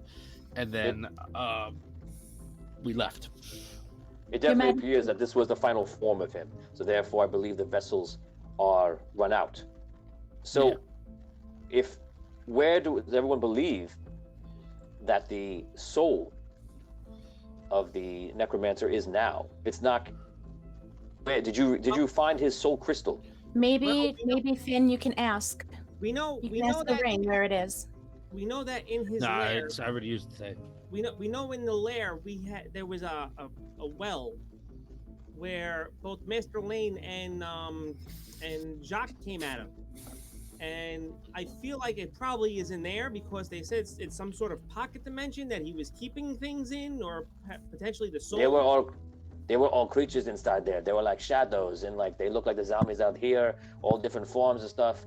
And if it wasn't for Master Lane, I would not have survived. He was basically putting up a defensive shield, kind of like Alabaster did a long time ago when we came across him. To me, that sounds like a good place to hide his soul crystal. I mean, it's fortified. I mean, I don't know if I'm right or not, but I mean, to me, that sounds like a place I would put my soul crystal if I was him. Well, you Is that imagine where this light is coming from? there's The light- something else that you should know. The Wizards of Souls are willing to aid us in this battle against the Necromancer. Not that we're friends, but they will help us. They won't be a harm to us at this point. That is good to know because we see that the walking tower it will be within reach in several hours. I was going to mention that to you, my queen, but we were fighting the necromancer. I know. Hopefully, it is I as they was say. just- All right. Sorry. My queen, go ahead. Do we know that this pocket dimension, is that where the beast coming from? Is that where all this power is stemming from? I recognize that to be a dark well. It is a necromantic spell, basically a place where you can take your power, cultivate it, and use it for whatever intention it is. I believe that he's probably been, as Finflar is saying, he's probably cultivated that power for a very long time. Is now unleashing it to make his claim, which we did not even realize, to become an ancient. His method appeared to be to free Drogano is not to simply free him, but to take over the world, block out the ancients completely. and then control it for Dragano. And I believe that's what he's trying to do now. We must destroy Soul Crystal, because if he starts creating other vessels, we will have done nothing. If we destroy this well, would we destroy the crystal, or we have to go inside of that well, find crystal, and destroy it? We must go. I believe. Did you say you did not find his crystal in his temple? No, we did find a crystal in this temple, and we absorbed it into the rod. And then what? The rod is destroyed. The crystal rod. The crystal rod is Yeah. No. But what happened to the soul crystal itself? We absorbed its power, but what do we do with the actual crystal? It absorbed into the rod. And then we stuck the rod into the light that was coming up out of the ground. But, okay, I'm just saying, right? Okay, we absorbed his power into the soul crystal. We shoved it back into the rod. Right? We shoved the rod into the thing. His power came up into the world. What happened to the crystal? Because maybe he could have just refilled it. Did we destroy that crystal? Did we leave it somewhere? No, it got absorbed. What did we do with it? It got absorbed into the rod. The crystal itself got absorbed into the rod. Correct. The crystal shattered. All the light, the crystal, and everything else just became like light and was taken into the rod completely. The next thing you guys did with the rod is you put the rod into the vortex into the middle of the light. Yeah. Yep. And then that went up. So there is no crystal holding him. Whatever this vortex is, whatever this beam of light is, that is him. So that is it. All right. So, we're gonna have to get down there and figure out a way to shut it down, which we were unable to do. My queen, I believe that we must do this quickly. Do you agree with me? Absolutely. I absolutely agree with you. So I have something to say here. If this is a dark well, if you're noticing what Jacques was saying before, is that he was not able to survive there, only with the help of Master Lane, the monk there, who is very proficient with light. I would remind everyone here that it's only those who have absorbed light to a certain degree will survive there. They're the only ones that can go. It's up to you, all of you that have been blessed by the light of the dragon ember, the crystal. You can survive. Your friends Lump and Sparky, you have to stay behind. You look at the back, you see Lump and Sparky are hugging. Oh, me miss you, Sparky. Oh yeah, me too. It's crazy. I was in a hamster ball, and then I was in the sky, and then I was falling. Yeah, me eat stew, and then me eat Botorius stew, and then me eat Abyssius stew. Basically, I ate a lot. I gained a lot of weight. More love to love. And you guys turn back away from the conversation. It's like, yes, and they will not be able to go with you because they don't have the light or perhaps the capacity to go right now. No Jacques either. It's just us guys. The original 6 of us, right? I imagine you could send a paladin with them, my queen.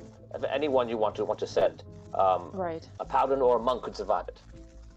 But there are not many left. We have less than 10, I believe. And I would say sending the king himself if he would be willing to go. But I do not believe that would be wise because everyone would think the king is abandoning the battle. And I know right now you actually can see him on the fortress near you guys. He's like up top, like fighting creatures off, climbing up the tower and everything else, doing all sorts of things. But if you're going to do this, we must do it fast. Perhaps me and Tomb Mage, everyone else can help clear the way for you guys to get out to the desert, because the giant hole there in the desert reaches all the way down into that dark well. You would only need to jump in. That's all. Right? Okay. Let's just jump to this. The dead center of the planet. All right, let's do it. Come on. Cowbunga. Let's go. All right. Tony, I have a question. Did we get back our gear before we left, or no? Oh yeah. Did you get back your gear when you left? Did they give us our weapons? Did they give us our weapons back, or no? You're talking about Solst. So when we sorry. came back from Solst.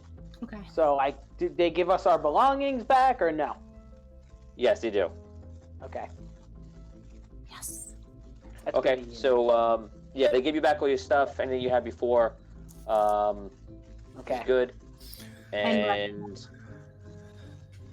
yeah, they told you they basically released everybody. They released everybody who's in the party.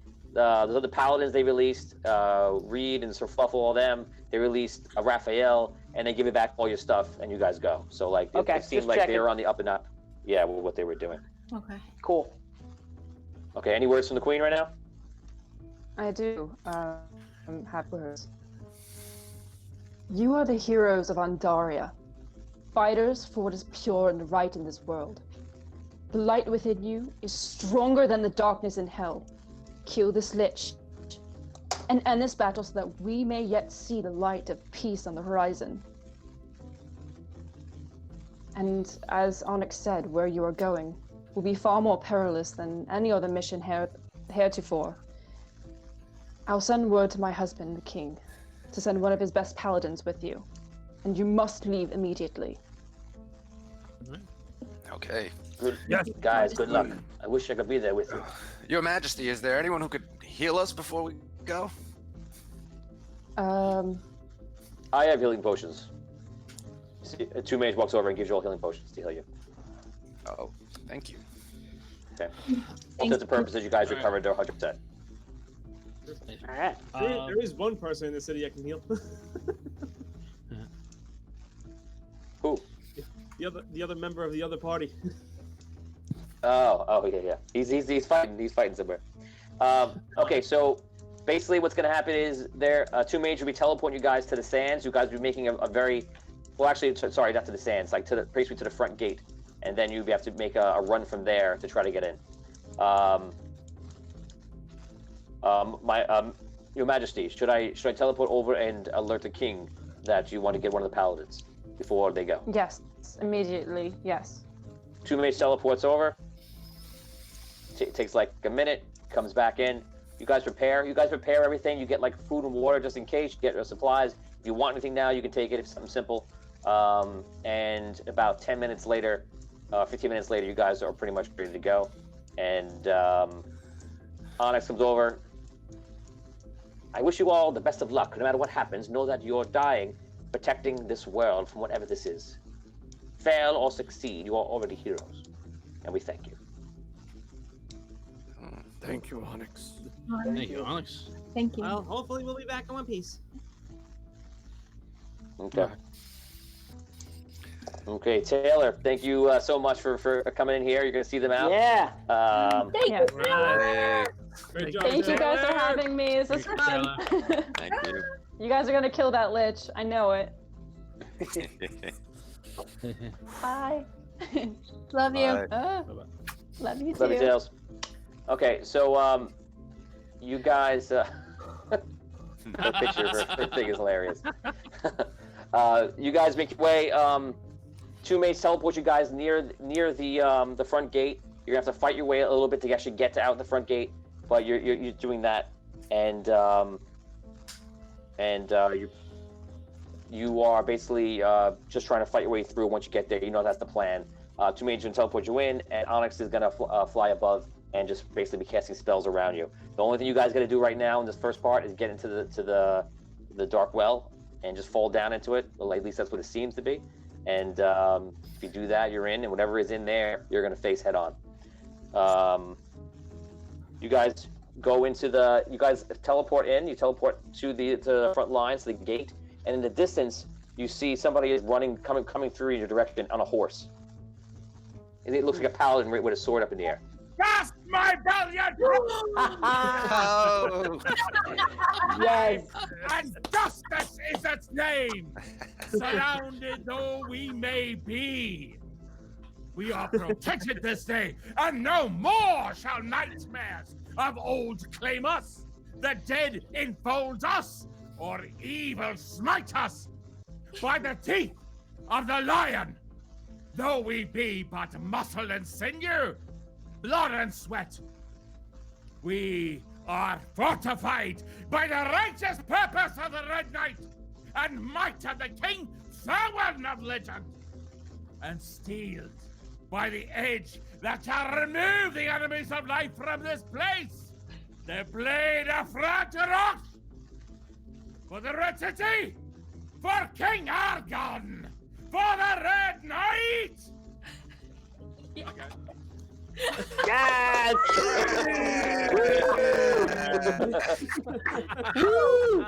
Oh, man. So you see Reed, who's just been sent holding a sword that's very familiar to you, which you immediately recognize as Fragarach. Just given to him by King Argon. Oh, And there he's, we go. Here we go.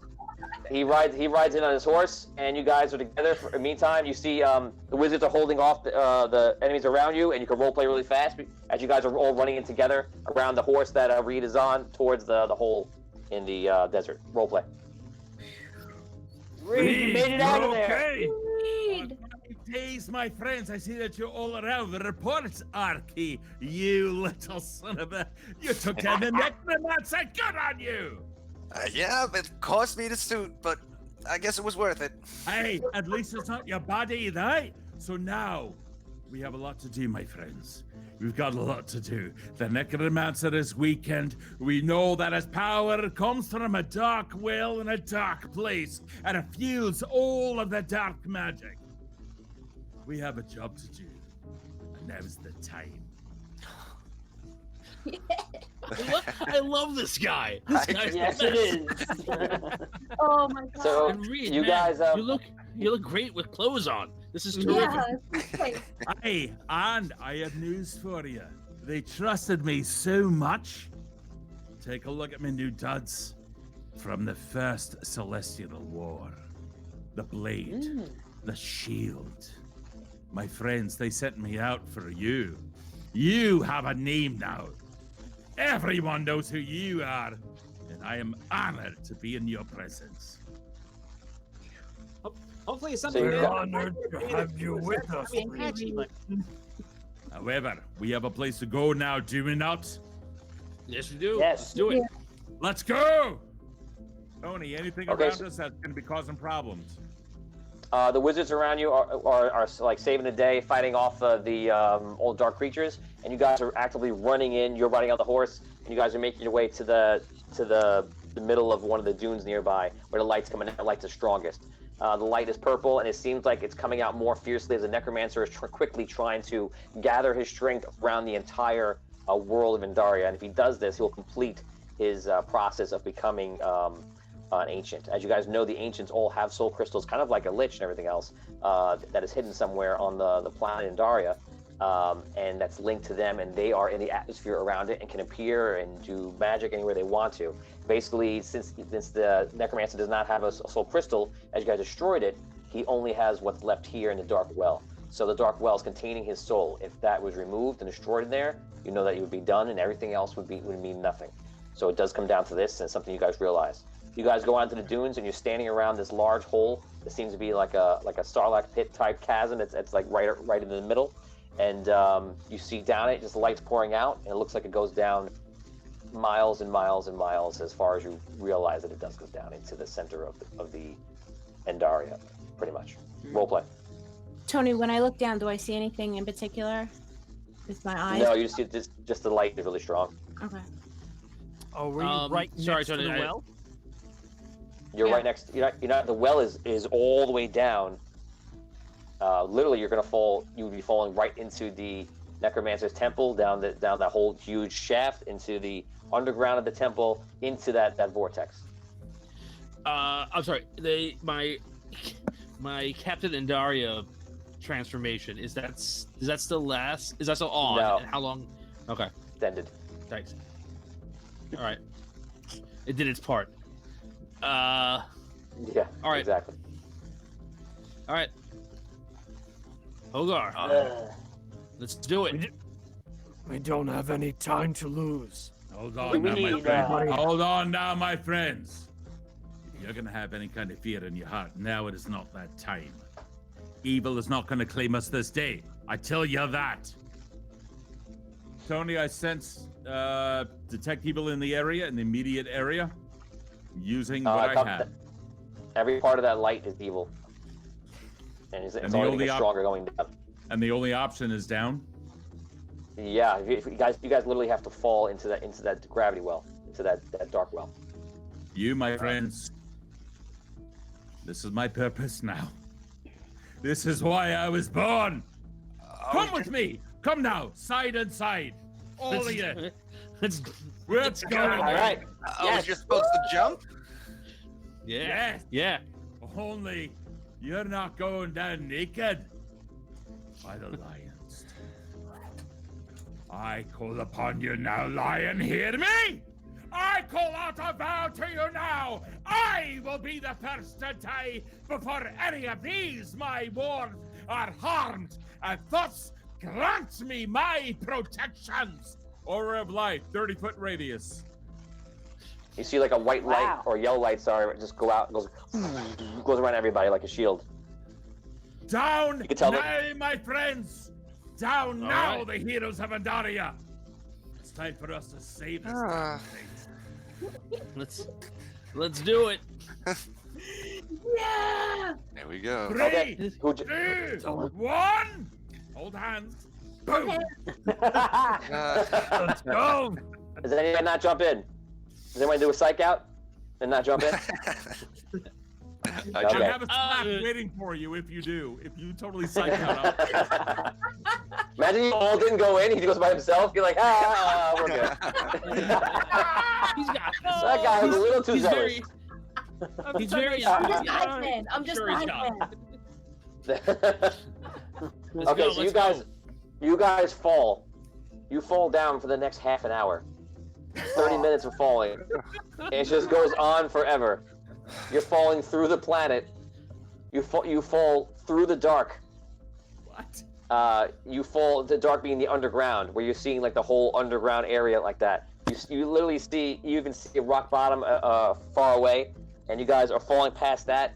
You fall into another hole that brings you below the dark underground. You go into the area where you feel like the gravity is like slowing you up a bit, and then all of a sudden you start getting repelled once again, and you fall down to the last chasm, which is a 42nd layer of hell with the plane of death, where the Necromancer's greater temple is.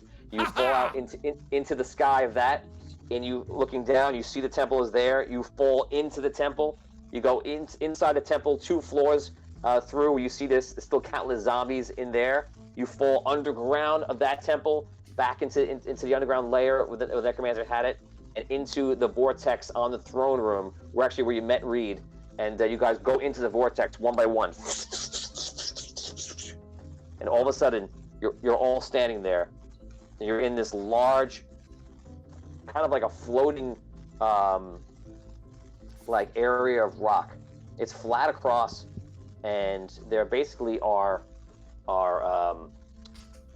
what you see is all these like dark crystals that look like the crystals you've seen before, and they seem to be like all around the room, glowing like this purplish, like dark color. This looks like something interesting. There's just a wall in the middle. I can't point to it. There's just like a wall in the middle of the whole thing. But on the outskirts of the whole thing is basically all those crystals. And the second you get in there, the first thing you notice is your own reflections in the crystals. It feels very eerie. You hear a lot of odd noises. You can hear tons and tons and thousands of creatures all around the area. It's almost like they're just ready and waiting to go. And it's probably the most sinister feeling or sinister place you've ever visited. There's nothing but darkness, evil, and like this dank, wet atmosphere. You can roleplay. My friends, those in Solst, before they released me, they were kind enough to give me some information on the side of light they are. Watch, you got some? Never mind. Everything you see here, there's a chance that you may think it's an illusion. It's here that the Necromancer holds power. Everything you see is real. Everything you see can be taken down. Everything you see will bleed. Steal your might. Hold up your courage. I've got your back. But don't shirk your duties. Thistle giggles. This is serious. Okay, guys. I What are you doing? smack you all back to seriousness? I don't know. What do I do? So in front of us is a wall, Yes. stone wall. Yes. What color are the Okay. crystals? The crystals are like purplish and black. By the way, I like my new audio dungeon paper. Yeah. Ooh. This is from Very Teresa. nice. Thank you, Teresa Johnston. You're the best. Thank you, Teresa. Love you. We got stationary. Yay! I like Stationary +1. I like stationary. I'm a big fan of stationary. So Great. we see 12 crystals in a circle around the room. Like a clock. Yes. All right. We had a plan. You had a plan the last time we were in a similar situation, and I said your plan was bad. I disagree this time with myself. Let's do that plan. Let's break these crystals. Okay. Here's what I think. Can we see what that thing is behind the wall on the map, Tony? No, you actually can't. You like so out of game you can see that there are all those crystals around the area and you can count them and such, but in the game you just see that wall in front of you. Okay. So I'll just take a few steps to peek around the wall and see what I see in the rest of the room. Okay, you look around it and you see that you guys are on this platform. It's probably about 400 or 500 feet at its widest on both directions. It is somewhat like a circle, and it's basically floating in like this nothingness. And the only thing around you is just like the same kind of storm clouds you saw outside over the city and the one enveloping Andaria, which is still enveloping as we speak. And you see it almost as like the atmosphere around you. It's almost like a very spacey kind of environment. But again, all you feel is that darkness, that evil. When you look around the wall, you see that there is another throne made of bones. Apparently something is his favorite thing to make. And you see an altar in front of that. The altar is made of stone. Yes, it just works for me, you know. And you see a stone altar. And on the stone altar, you see there are all the markings of all the ancients. And in the middle is the marking for Dragana, which is like a large like sun. And you see like the blood is already filled in all these like etchings and everything on the on that altar. Blood. Yes. How far away are we from that pool in the middle of the room? It's about 400 feet if you were to travel there directly. Is there any possibility, using the powers of the items that I currently have on me, that I can pinpoint to the evil in this place and see if it is there? Is that the dark well? That's what I'm looking for. The dark well is where you guys are. The dark well is it's this the dimension. whole area. Oh, Right. Gotcha. Okay, It's like you're going into the genie's bottle. got it. Can I see the map again, please? Itty bitty living space. Tony, I was watching that today. Oh, wait. Hold on. I can't get you not coming up. Hold on. Alright, there you go. As the altar This is what it is. right? And what's the thing in the middle? That's just a wall, correct? You said? So in the middle, you'll see that there's a wall there. That wall is just this area right here. This is the vortex where you guys came in. I wrote vortex. And then these are the crystals around the whole room. This is the altar. This is the throne of bones. And as of right now, it's vacant. Okay. So, where's the rod? Rod Well, hold on. You left it behind? We left it upstairs. There was a problem. It couldn't go through the portals. All right. So when we traveled through, it stayed behind, and we were told that the people of Solst, have taken it. But we'll deal with this first. Right. We don't have the absolutely. rod. We just have ourselves. Let's destroy this. Just make sure everybody understands. Everybody understands you are in the vortex, right? Yes. Yes. I said upstairs, even though it's not. There's no staircase. Okay. That's Just how I. making sure you guys know. I know it's spiral staircase. I just climbed. I take the elevator back up, and yeah. Tom, I don't think you really get what's going on here. There are no elevators. We just fell for a really long time. Can we play 20 Okay. questions? All right. I want to play 20 questions. I didn't get the chance. Should we just I start say- whacking these crystals? Hmm? We just start whacking these crystals? Well, Yeah, I say each of us stands in front of a crystal, and we each start attacking a crystal at the same time. And as we destroy one crystal, we move on to destroy another one until we've destroyed all of them. But whatever you do, Sounds I good wouldn't to me. recommend touching that with your bare hands, because if you touch that with your bare hands, you might absorb it, or you might get absorbed. There's a lot of crystal there. Mm-hmm. Okay, no touching the crystals, only with your weapons. Okay? Okay. Okay. Tony, did We don't Lillian have time. and Fluffles? Oh, I'm sorry, dude. Go ahead, Dan. We don't have a lot of time, so try to be as fast as you can. Lillian and Fluffles come with me. No. Okay. Before we start destroying, I shoot my arrow into the air to give a dome of protection over all of us.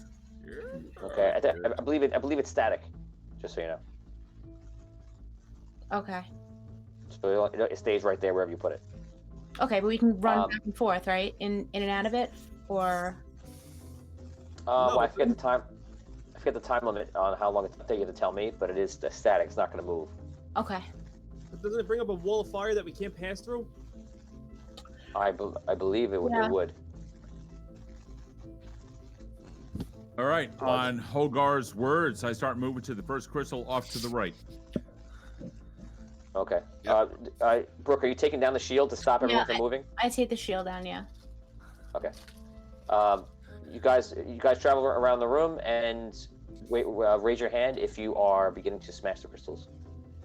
No, I'm gonna stand in front of the crystal first, and then, yes, and then when somebody gives the word, I will smash it. Yeah. I will shoot an arrow into it. Okay. Who attacks it right now? I want to go to a crystal that's close to the throne. I want to be close to the throne, and then I'll just want to take a look, make sure everyone's in position. Oh God. And then I say, "Okay, go!" and just start attacking. Okay. All right, if he says go, I go. Yeah. Okay. Damien. You guys also. Oh, I'm sorry, Tony. Go ahead. I was just going to say, I'm standing in front of the crystal. I'm turning around to take a look at everyone else. And I see Damien's character standing there just waiting for a word of some kind. I will then follow suit, understanding that there's some kind of a plan going on here. I'm covering their backs, ready to shoot an arrow at anything that comes to attack them while they're destroying the crystal. Who starts it off? I do. Okay. Hogar smashes the crystal. Everybody else starts smashing their crystals. Oh, hell yeah. And you feel all of a sudden you see the storms around you start to get like violent and tumultuous, and just start like moving around the area. We're doing it. You see the crystals are shattering from you guys hitting them, and all of a sudden you feel like the evil is swelling in the area, like it's getting more dense and more tense, and like denser and harder to breathe for a second. And all of a sudden you everything lights up around you, like very bright purple, and all of a sudden in the chair sitting there is the necromancer. Oh, really? He has a vessel? No, he's sitting in the chair, but you could tell it's not physical. It's physical. It's something in between. He seems like he's ethereal. Do not stray. Continue to vanquish the power source. I throw out the crap from Ghostbusters. Do you really believe that you have come here into my own domain and that you will defeat me? Ignore the bastard. Continue to do our job. I am thousands of years old. You are a And I am talkative prepared. one. I smashed another damn crystal. Who is this guy? Someone who just pissed you off and press your button. I hit it. I remember you before. I just ignore it. Well, fine, ignore me. I don't care. I wasn't talking to you anyway. Ignore it. You see, I love he goes, it. I have been saving a curse just for this situation. Enjoy. The fearing curse. You see, all of a sudden you see like a banshee appear in the air, one for each of you, and it rushes into all of you. A banshee. Ah! It appears, rushes into you faster than you can even react, and even if you move, it just travels about 3 times faster than you can move. It just rushes into all your bodies. You don't feel anything different. I will enjoy this battle, and I will tell all under my religion about what crucible I had to face take my place. You see him pull out blades, and the blades are like oozing, but off of the blades oozing are like this black liquid that is so dark and black you can't even see through it. And you see him like just like stand up again. He is ethereal, and you see him like make his way over to one of you. Actually, Holgar, you might be the closest, right? Yeah. Oh, Okay. man. Now, out of game things for this battle. Everything that happens in this place, this is out of game, so I'm not deceiving you. Everything that happens in this place is real. Okay? It's not going to be like, oh, it's an illusion, he's pretending. Everything that happens in this place is real. Okay? The second thing, the last thing, is going to be every time I ask you to make a choice of a person, you can't ask why, you can't explain, you can't tell them why you did it, or why you feel this way, or what you were thinking, or what your plan is. You can only say the person, and you cannot give anything that makes you or them feel better. You can only choose a person, and you cannot choose randomly. You can't roll, you can't suggest that you're rolling, you can't suggest that it's random. You must choose a person, do not give an explanation. If you do not do this, you will be ousted outside of the vortex, unable to enter. And if obviously those people left will probably die, or if nobody's left, then the necromancer becomes an ancient, and that's the end of this episode. Do we know what we're choosing? Are we going to know what we're choosing them for, or are you just going to ask us? You eventually will. You will after the first one. You're just gonna ask us who we choose, and we just say you a name. Choose a person. If is it even a 1% thing where you're like, I'm gonna choose this person because of this. Any reason you give, anything else that's not a blind, I choose A, C. Right. You can't give a reason why. You can't do anything. Yes, it has to be the coldest thing you have ever done. That is the point of the fearing curse. Okay? Can we choose ourselves? No. No, that's the whole point of it. Okay. I welcome you to the end game. Excuse me. No, I'm ignoring you. That's fine. That's absolutely fine. I invoke the lion's teeth, the armor that I'm wearing that makes me immune to fear effects. Ooh. Great. Nobody cares about your pretty armor, Paladin. Good. You see, I walk past him, slap him, go over to the next one. Don't hurt anyone.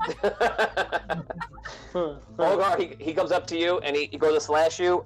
29 and a 16. The 29 hits. 29 hits. 22 damage. Slash you. Make a roll.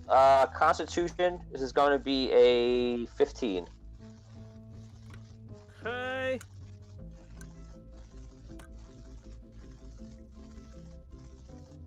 Missed it.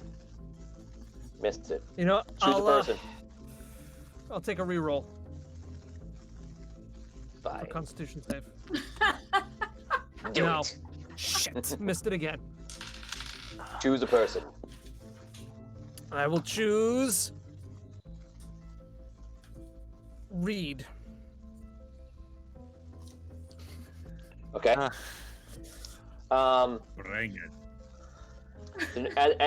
After you get hit, you see out of the darkness appearing next to you guys is two Death Knights, and they appear like they're coming in through shadow, and they almost like the shadows holding up this like evil armor that's on them, and they pull out their blades to attack you guys. That happens on either side of the altar right here on the side to the right. Did you get home? We're gonna go in order of everything here. So Damien, you can actually go first. Okay. You guys are gonna hate this so much. So I'm seeing these two guys just come in like they're gonna attack me. Is that what I'm seeing? Like They're appearing in the area. Okay. All right. I'll head towards them and attack. One of the Death Knights. Okay. Yeah. Okay. And I rolled a 21. Okay, that's a hit in Death Knight. The Death Knight is as materializing. He's not able to really put a proper guard, and you attack him first. Also, a 17 and a 19. Any of those hit? No. Okay. But does the first one hit? Yes. Okay, so that's going to be 10 damage. 10 damage. Okay, next up is Brooke. Brooke, you're muted. Oh, sorry. Okay. 2 seconds. I hit him With what? with my fire elf bow. Okay, so you take the bow act, you fire and hit him. Roll your attack.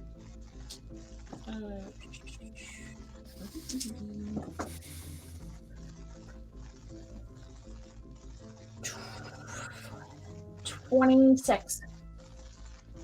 26. That's a Oh, hit. I'm sorry.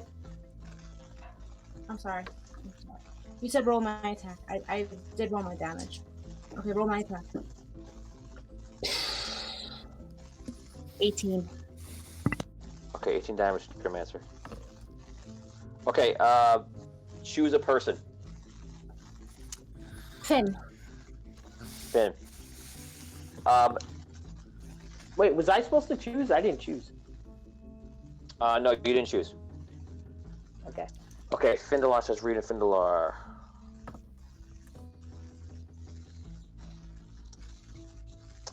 Okay.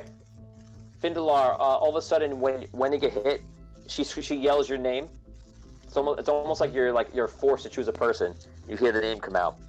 And you feel almost like you feel pain in your heart. Okay? You lose permanently 15 hit points. Oh, jeez. Damn, that's a lot for a wizard.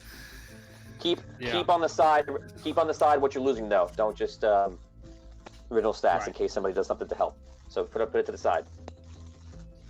Okay. Okay. Next person up, Hogar. Okay. Are we damaging the crystals? You destroyed the crystals. You broke them. All the crystals are gone? Yeah, pretty much. Between there's a lot of you. 1, 2, 3, 4, 5, 6, 7, 8, 9. You destroyed all the crystals. All right. Good. Okay. Okay. I'll take a few attacks at the necromancer. Go for it. God, this is. Oh man. Okay. Tony, are the attack bonuses from the last fight still on or no?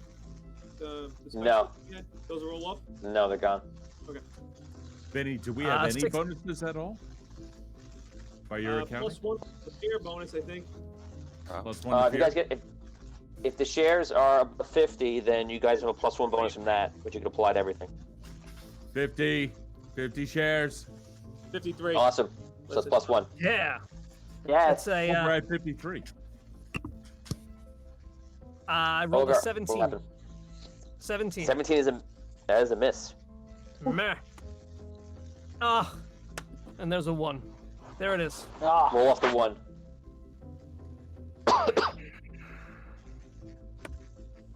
14. Okay, you go attack him. You attack him in such a wide swing, you leave yourself open.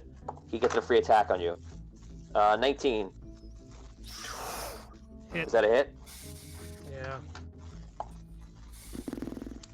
Yeah. 18 damage. Next up is Rob. Arky. Okay, I'm gonna go after the Death Knight that Botorius engaged. Okay, go ahead. Take 2 shots. Yes, natural 20. Yeah. And a 10. So 1 miss, 1 hit.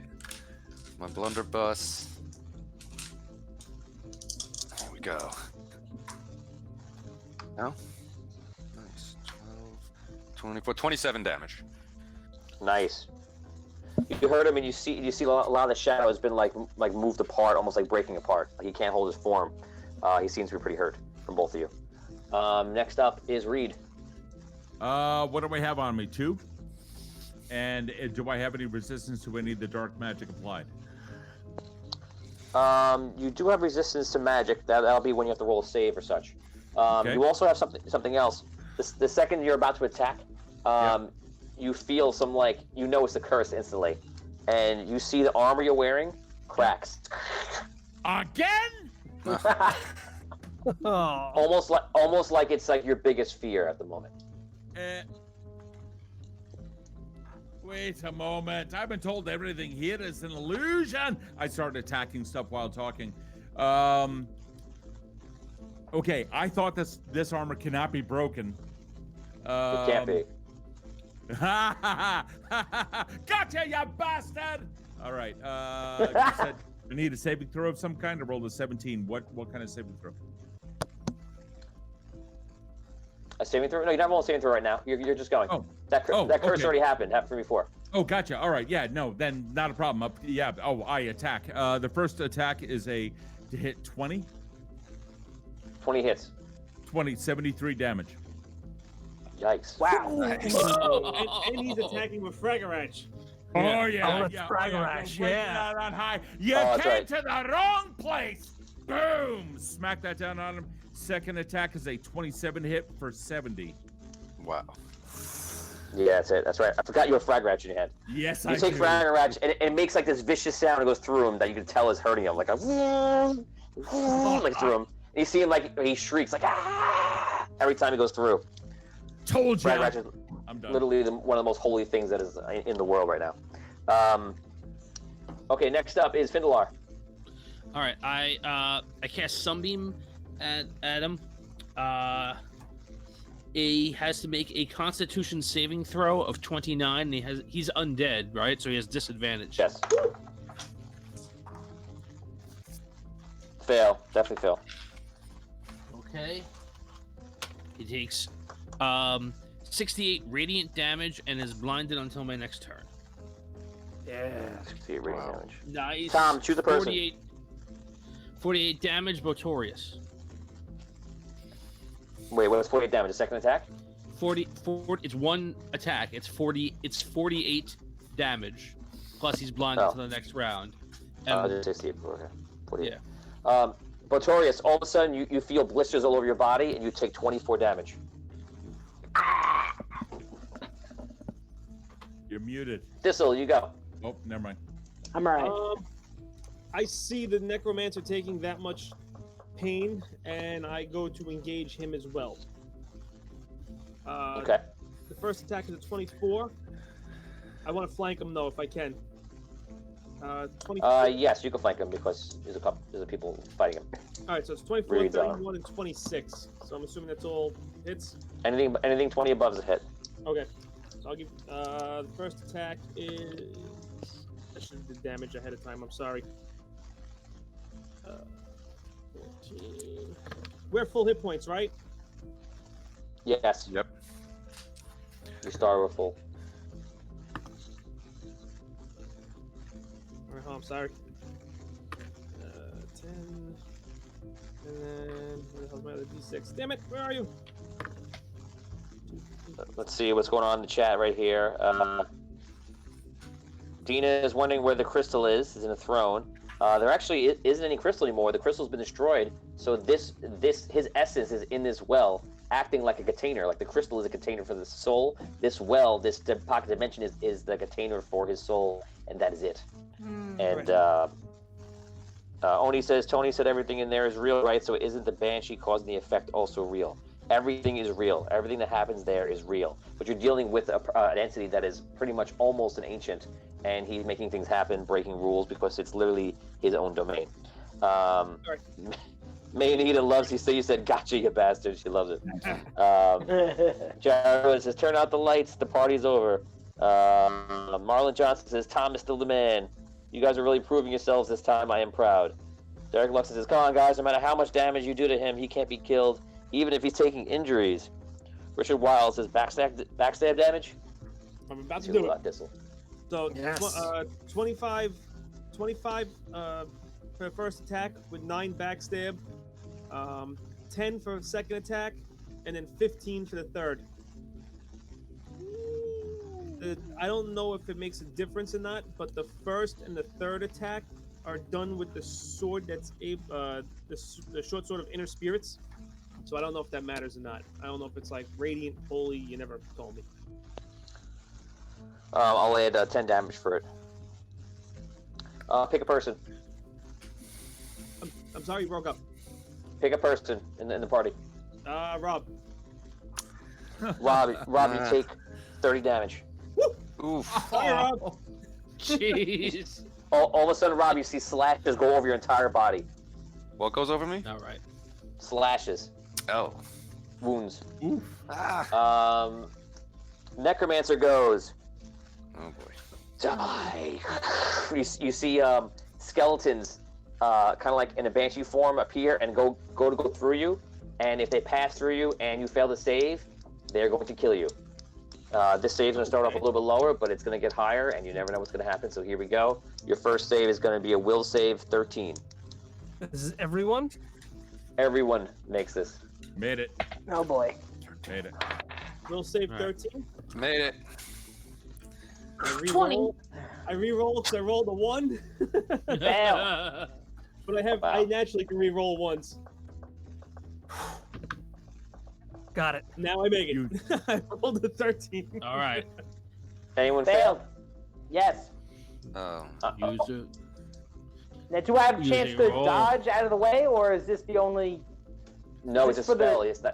It's not a dex save. Okay, so there's only one roll, so I should. You say- Use a reroll, you All right, I'll use a reroll. I got or one. die. Or die is your option. Cake or death? Take or death. That's a fail. Was that one of your rerolls? Yeah, I used mine. Is there one available for me to use from Totem or no? Yeah, we got 6 How many- in there. All right, I'm gonna use one of those. All right. Come on. I got a 15. Is that good? Oh, I thought you were dead. I thought you were Really? dead. You were taking so long. God. Oh Wait, man. before Okay. we move on, can we review what we have in the totem and like check the chat or like see if there's any rerolls or anything that we're missing just to make sure like we're all on the up and up? We've We- got we 5. have Sure. We- Checking through. We have a gift from the ancients that we haven't applied yet, right? Oh, that's Haven't given right, something, yeah. right? Either the lions or the what's the champion? Something about the champion. Yeah. So let's pick that now. Hey, So Tony, we I know think what we we just got. got to re-up on the re-rolls. Yeah, let me see what's going on here. Derek Luxon says Tony purposely skipped over mentions of Abyssea's eyes. I don't know what that was. Let me know what it is. I can go back and see if I see what the eyes are. What you were saying? You asked her if she wanted her eyes healed earlier. Oh, she said she no. said- Yeah, She said no, so she still has her ability. it's real, right? Because the banshee maybe is wall.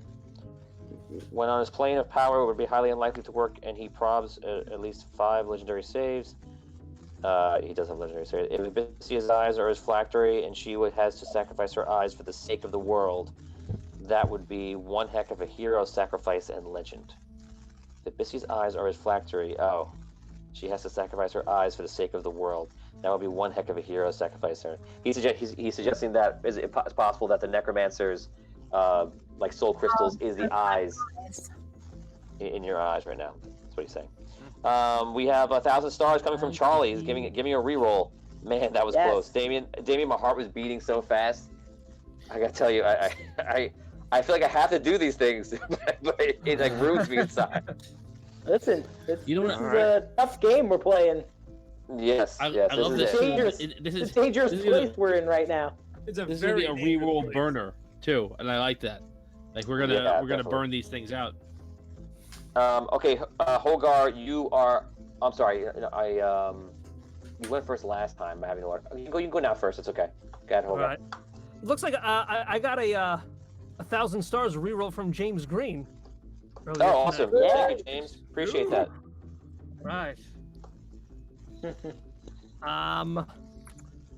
Look, guys, I just want to say Oh, too, three- if we I'm have sorry. Sorry, go ahead. I was gonna say if we have an ancient's reward, and we're currently having death spells thrown at us, we may want to choose the Keeper's Wisdom and get advantage on will saves. Hello. I don't think. Just keep it in mind, you know. I wouldn't be opposed to that. Do we want to make the decision now? But I You thought probably we had got to decide, right? Well, we You have gotta to choose decide between now. the Lions healing or the Champions one. Those are the two that we got options. Oh, for. we only have those two. Okay. Yeah. What's the champion? 200 stars from Scott Weber says Sparky. We missed you from before. Thank you for that, Scott. I think that's all. I see 3,000 stars from Dolores. That's from you before. I think I'm current. 500 stars from. Evan gave us 5. 500 stars. Right? From before, right? 500 stars from Scott. Vinny Pro was born to do this. It's a hammer and nail problem and solution. Nice. 200 stars from Scott, and 200 stars from Scott again. Lump is just saying that from before, just saying that he missed Sparky. So Lump and Sparky, everyone else like holding it down outside, fighting off the evil minions, which are still attacking the city. King Argon's fighting, the Queen is fighting, and Vin and Melissa Benatti, Salifair and Jacinda are around fighting, and it's just an all-out war outside. Holgar, what's going on? All right, I'm going to attack him 3 times. Okay, go for it. 26. 17. 26. And 15. Okay, anything above 20 is a hit. Okay, so I have 1 hit. And you know what? I'm going to take a reroll on that last miss. And there's a 22. All right, so I have 2 hits.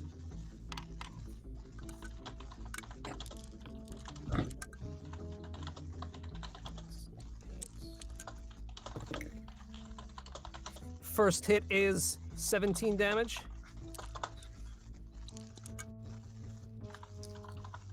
Second hit is 18 damage.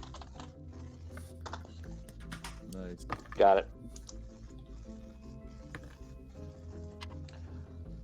Okay, you hit him pretty hard. You slashed across. You feel like that. You could tell that it hurts him, even though it goes through him because he's ethereal. Dan, pick a person.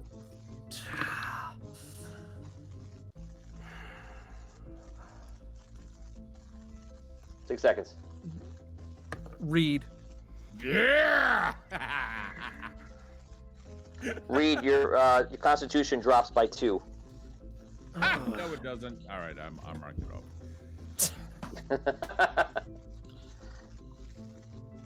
Okay. Next up is Abyssia. Okay, well, I'm starting to think that what the crowd's saying is holding some truth. So I take out 2 of my arrows, 2 of my two regular arrows, and I jut them into my eyes. Wow. Oh, I love it. What? Yeah. And I tell everybody. What?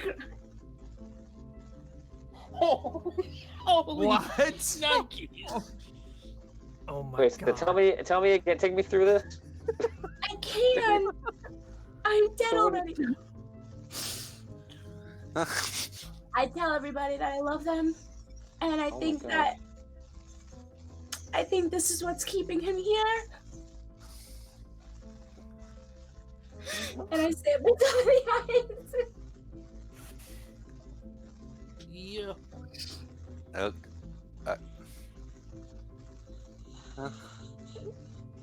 Oh my god. Okay. When is it my turn? I got healing up the wazoo. Yeah. So I'm like Duncan in Robin Hood, but I don't know if I survive or not.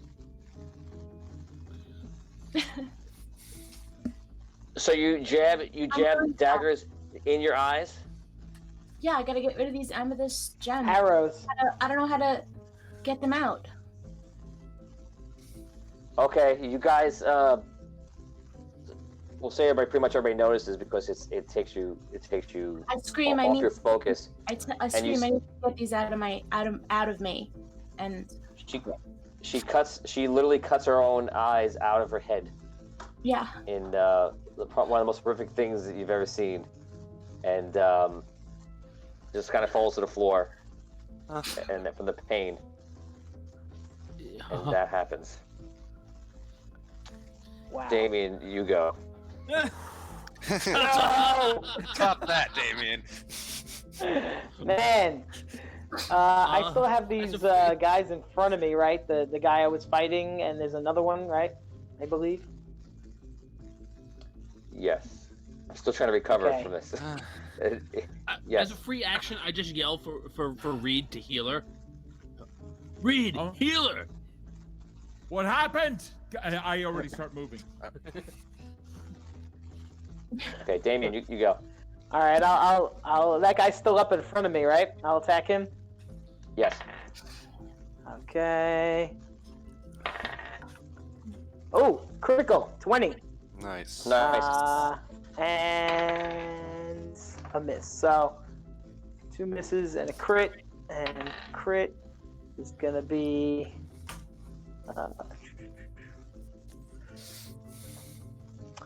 Sorry, 17 damage. 17 damage. Pick a person.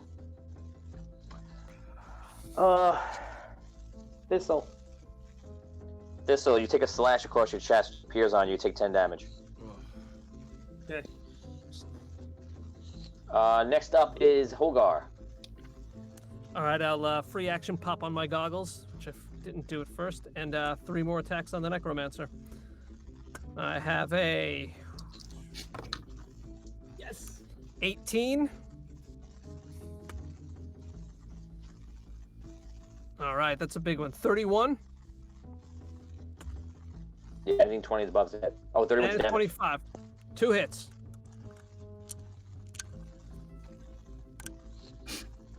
Okay, Dan, you must now through the curse break somebody's ribs. Choose a person. Oh my god. Don't comment. 6 seconds. I'm gonna break everybody's ribs. 6, 5, 4, Abyssia. 3. I'm not gonna accept that because Abyssia is asked you to do it, and Abyssia, you're out.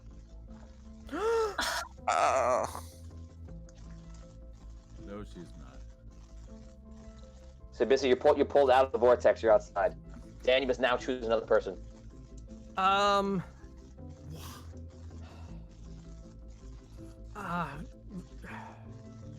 Reed. Oh. Reed, you run over to where Abyssia was, and all of a sudden you feel like your ribs get cracked, like you double over in pain. I've Yep, got all it your attacks. down! All your attacks are rolled with with disadvantage now. Any Rob, damage? you're next up. Arky. Okay, Can I give you my damage? Can I give you my damage, Tony? Sorry, yeah, go ahead. 17 and 15.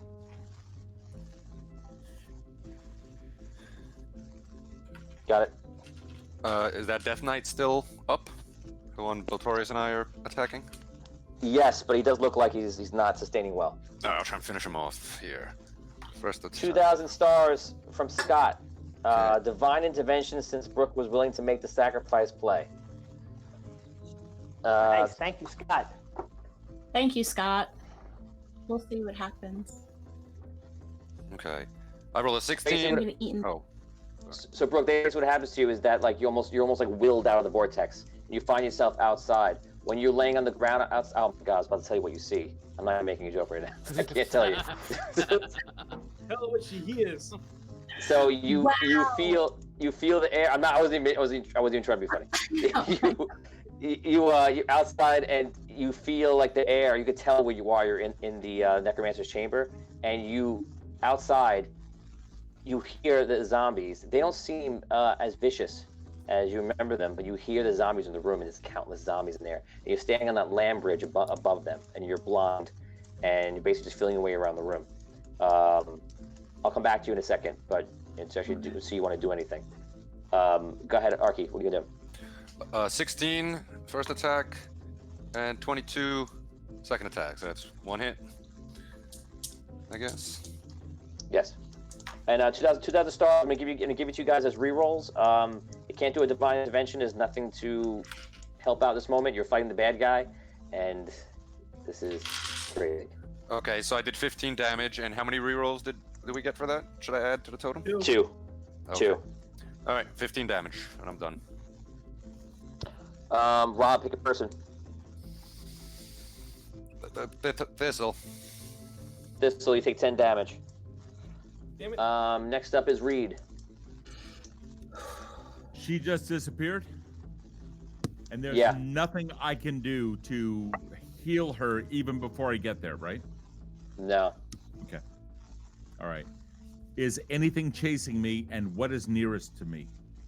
Nothing chasing you right now. So if you put yourself in that battle, like it feels slow paced because we're going one person turn to turn, but it's literally like you're going to attack one person. Literally in the next 12 seconds, Brooke does the thing that she does, and then you rush back to go help her, and all of a sudden you're double over in pain, and you're turning over right now, and you see that Death Knight is getting ready to attack somebody, and then the Necromancer is flying around the room. So literally, it's just these enemies are everywhere around the room attacking you, and you could target anyone you want to, run to them, and it's kind of like chaos. And I she's gone. We have to move. Damn it! We have to move forward. I already attacking the Death Knight. For the first attack, I have a 19 to hit. That's a miss. Wait, did you add the +1? No, I did not. Okay, that's a hit. Are you attacking the Death Knight from that they're attacking, or a different one? The closest one to me. I am in a full-out rage at this point. He took one of ours, and they're not allowed to do that. Reed made a vow. He will die before one of them is damaged. So I'm gonna roll 1, 2. Okay, you're actually attacking the fresh one. That's okay, fine. So you can do your damage. 80 points. Is he down? Yes, and you kill him. You take it through him, and you feel the sword banishes him. Like nice. He without even missing a damn beat, I continue straight to the Necromancer. For the Bishop! Okay. Finn. All right. I will try and hit him with. I'll hit him with another sunbeam. So again, he's got to take a DC 29 with disadvantage. And then I'm also going to activate a feat. Okay.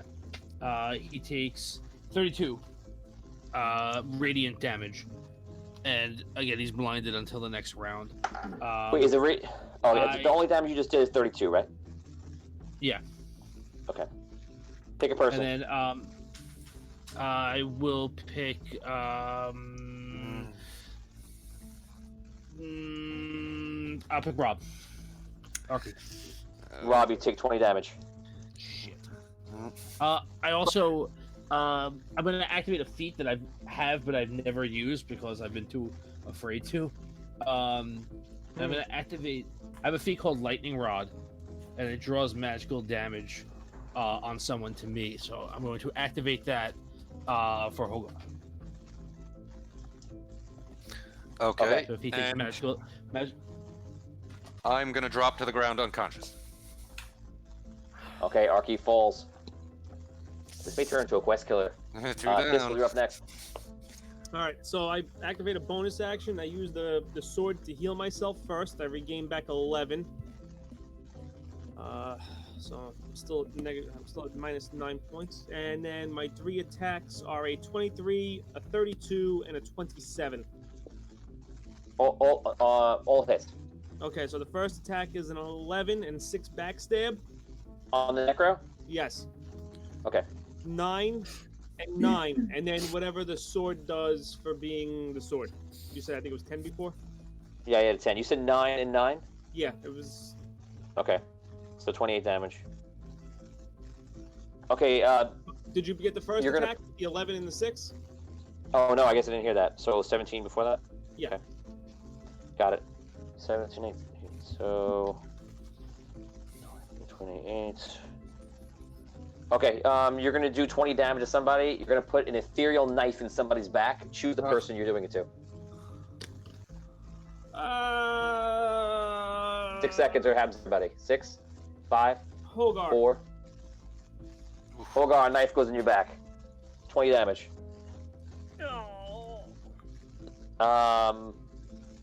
It's That is the end of that. Yeah. You see him stop, and then kind of like stop and focus, and you see all like, these little like black things start shooting in, almost like darts, like through the whole room. Everyone make a dex save 15. If you fail, you're gonna take a bunch of damage. You're gonna take 66 damage. Dex. what was it? 15 you said? If you fail, the damage is full. By the way. Does this affect me? I As... get a 16. No, it doesn't put you on the ground. Okay. Actually, you know what? I'm gonna make it affect you as a fail for your stabilization rolls. You get an instant fail. Instant fail. 16 for me. 15. 17. Missed 9. 5. Okay, anyone that failed, it is 29 damage. Anyone that made it, you're gonna take 14. So 0 for me because of evasion. Yes. Is it magical damage? It is magical damage. So I take it from Hogar. Okay. Hogar, you take nothing. I don't take anything. Oh boy. Top of the lineup, Brooke, you're outside walking around. What are you doing? I wanted to see if I could sing my song of flight and just like hover in the air and not be on the ground. But I don't know exactly. Okay, you sing your flight song and you hover up. I'm just You don't hear the zombies getting closer. You just hear that they're in the room. Again, that room has a land bridge in the middle of it, and then the zombies are like 25 feet or so down below you in like that pit. And again, I didn't know to before. You don't hear them being vicious. You just hear them existing. Okay. All right. So then I just stay there. Okay. Sorry. I didn't realize that they were below me. They're not up. What on the same level? They're not on the same level, and they could. It's possible they could climb up to you, but you can tell they're not moving. Okay. So I just stay there. I'm sorry. Yeah, you actually hear like almost like voices from what they're saying. It's almost like something seems very odd about them. Something seems different. You're not sure what. All right. Okay, back to Botorius. You're next. All right. The guy in front of me, is he still up? Yes. Okay, I'll He's attack hurt him. bad. Yeah, that's a 25 attack. That's a 27 attack, and 18. That's a miss, right? Okay. That is a miss. 2 hits. Okay. First damage is 14. Second damage is 13. You got enough. You got him. He didn't separate. Only a necromancer left. Here we go. Next up is Hogar. Okay, I'm seeing here that we got 5,000 stars from Sai. He's Sorry, I didn't buying, see that. he's buying the keeper's wisdom for us. That's the advantage on will saves in case I guess he throws death at us again. And Awesome. I You guys got it. just wanted to bring up, guys. Do we want to do the lion's healing now? Yes. Yes, I would say yes. 100% yes. All right. Okay, you guys gain 4d8. Dan, you can roll that since you're invoking it. Saisaba also gave an additional bonus of 1,000 stars, and he gives a re-roll to the totem. Also, Sai, thank you so much, and guys, we always appreciate you supporting the show, and you're literally affecting the game as you're watching right now, Yes. for good or for bad. Saving our buns. Thank you all. Thank you. Series. And I rolled a 7 on the d8, so that's 28. We get back. Nice. Nice. Arky, you're stabilized, and you come back up to conscious state. Sorry, how much points back? I'm sorry, I missed it. 28. 2-8. Okay, thank you. Nice. So what's your attack, Hogar? Hogar, we lost your audio. Damn, we lost your audio. Dan, I'll come back to you. Can't hear you. Rob, you're up right now, so you actually can take your turn. It's actually perfectly on your turn. Perfect. All right, let's go for the necromancer. Finish him off, maybe. That'd be nice. All right, Sure, two close. hits. 26 and a 21. Yes. Nice. That's 16. Can you guys hear me? 26 Yeah, damage. yes, you're low though. Talk again, Dan. Can you hear me? Yes, you're good now. Okay. How much damage, Arky? 26. 26 damage. Okay, Arky, you are going to do damage to somebody. Someone's going to get hit with like a warhammer, ethereal in like the head, pretty much. I'm going to have to roll to go unconscious, and roll for a knockout. Who do you want it to be? Botorius. Okay. Yes, good choice. I'm wearing a helmet. Aha. I have protection from stun against head That's shots. really does. All right. That's awesome. Yes. Awesome. I'm so glad you kept it to yourself until Why? after you pick your name. I know. Yeah, what's up? Okay, so I forgot you have that helmet that protects you from stuns. You are not stunned, but you take 18 damage. And not jump to the Okay. ground. Okay. Next up is Reed. How far away am I from the necromancer? You're always within 10 feet. He's really jumping around the room fighting everybody. Was he? Is he Yeah. really? Yes. Then, with a purposeful look, no more words. Raise the sword, begin to strike. 27 hit, Yes. 60 damage. 31 hit, another 60. Does that sting? Does that sting? You hear him screech out. This time when you hit him, you see almost the air and the atmosphere around the rock almost like shrieks purple this time. And that is it. There's no effects after. Findalar, you go.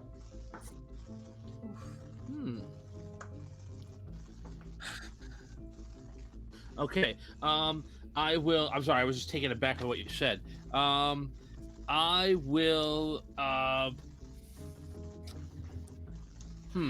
will. I'm gonna keep up with the radiant damage attack since that seems to be going well. Again, he's got a 29 save to make. Constitution. I think that's what it is, and otherwise, I think it's disadvantage.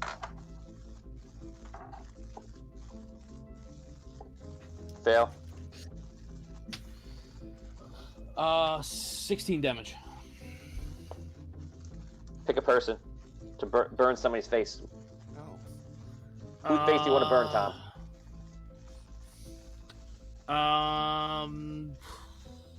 Hogar. 6 seconds. Hogar. It matches the scar. Hogar, Already. you have all boils on your face. You take 10 damage, Hogar. Hogar, also, how much damage did you do before you attacked? 2 hits, 18 damage and 15 damage. And Rob, I had to use 1 reroll for that, so take 1 away, please. Okay. 18 and 15. Dan, I want you to break somebody's ribs again. Who's gonna be? And say, I break the ribs of this person.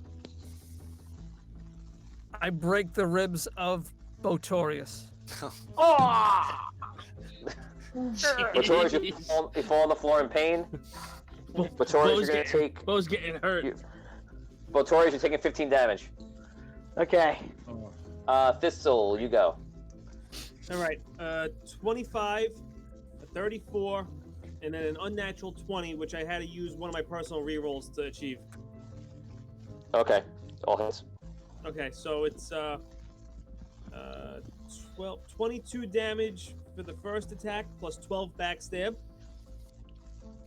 9 damage for the second attack, and then 19 damage for the third attack. And then the additional 10 for the sword. Gotcha. Okay, Thistle, you're putting an ethereal dagger in somebody's back again. It's gonna do 30 damage. Who you doing it to? 6 seconds. Oh man. Steve. Reed, you get a dagger in your back. How much? 30. Oh damn. Fill up. Reed is still fighting. You see his Sorry, man. His back I was not arch. expecting 30 damage on that. It's his weapon and shield get raised in the air as his back arches against the pane, and then he steels himself against the necromancer in order to stay strong. He's still up. Okay, you see the necromancer points everybody, and you see the skeletons appear in the air. They fly through, and he says, "Die." F off. Oh no. Death save 13. Do we get advantage? This is Yes, wisdom. You do get advantage. That's right. Nice. Resistance to dark magic. Wait, Yes, We all Reed, get you're not advantage? you're not affected. This is a wisdom check, right? Yes. Okay. 13? And we got advantage. 20. Nice. Needed the advantage. Let's put it that way. So Got it. 13 I again. rolled a 13 and a 16. I rolled a 9 and a 19. 15. 15. Okay, everyone's good. We're going back to the top of the lineup. Brooke, you're outside. What are you doing? If I sing it, does it affect them, or can they hear me, or no? You don't know if they can hear you. Okay. You know that so you can't hear them, though. I can't hear them. You can't hear them, but you don't know if they can hear you. Okay. So I'm You just can't- You gonna. can't see them either. Wow. Too soon? Wow. Too That's soon? Obviously. I'm I'm sorry. I gonna guess we didn't see eye to eye in that joke. I'm gonna. I'm sorry. Oh, come on. We have to laugh. That's okay. I got what they call a thick skin. Your mom sometimes. is gonna come over and literally. Oh my God. This is definitely what's gonna happen. Yeah, that's why I'm not gonna go anymore. Mom's on it already. She's already driving out to An New eye York for to two kill them. eyes. Okay, so I'm going to sing my inspiring song, and what it does is it gives my charisma bonus to the entire party on their attacks, which is the 6. So I'm just singing my inspiring song. I don't know if they hear it, but I'm singing it. Is there anything else? There's nothing else you want to do? Just that? You start singing the song. That's it. I pray to Alabaster. Okay. Alabaster, if you can hear me, our team needs you now more than ever. With your love and with your light, please surround them and give them your strength to get through this. You do that, and unfortunately, you feel furthest away from Alabaster you've ever felt. Okay. We're gonna go over to Botorius. Okay. Am I able to get up after all the things that Yeah, but happened you to me? have disadvantage in all your attack rolls now. Okay. I take a quick look over. How does Finn look, and how does Thistle look to me? Guys, give me like a health Guys? in percentage, 1 to 100%. You don't see a scratch on me. Okay. Uh, And Finn, how you looking? 75%. Okay. And I see the necro in front of me, right? Like, well, at least not too far away from where I am now. Correct. Yeah. Okay, so I'll go attack him. Okay, that's a miss. I believe. Is it 20 to hit him as well, or no? Yes. 20. Okay. No, I missed. Total misses. Okay. Next up is Hogar. All right, here Hogar we the go. Head Giant. See what's going on. People are threatening me. Marlon Justice says, "Mom will take your eye for Brooks." Richard Wild says, "Listen to what the zombies are saying." Richard Wild, Brooks says, "Listen to what the zombies are saying." Derek Luxon says, "I once mentioned in a comment that she would be sitting in a bar years from now with friends laughing. She sits in an old bar." Oh my god. She sits in an old bar, gently strumming upon lute. The notes of her last songs playing upon her lips. Her friends laugh and joke around her. The clank of glasses and the laughter of her friends wraps her in warmth. She begins to gently sing the first lines of the legend, The Keepers of the Red City. A hush upon the tavern as she quietly sings her song, and the memory of all they have given for what they have now brings a smile to her face, even as she knows the tears her friends are crying. Jarrett Woods says, Swords of Omens, give Odysseus sight beyond sight. Percival Fairweather says, can Dolores come and save the day? Yes, if she travels here, I will save the day. Martin Lowry, Brooke, call out to a prisoner in the cell. They're not in the cell right now. They're in the temple. And below, the lower level in this temple where they're at, there's all the zombies, which don't seem to be like after her right now. But she also lost her sight, if you're just joining. Lauren Hicks goes, player 2 has entered the game. # Dolores. Yes. Oh, Mom. Melissa Banani says, how many attacks does Dolores get? LOL. And Lauren Hicks says, that's beautiful, Derek. Very nice. Sorry, Dan, go ahead. 3 hits, 17 damage, 21 damage, 19 damage.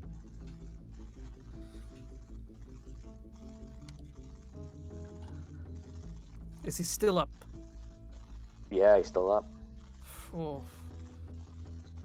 You hit him again, and you see the flash of purple. He yells out.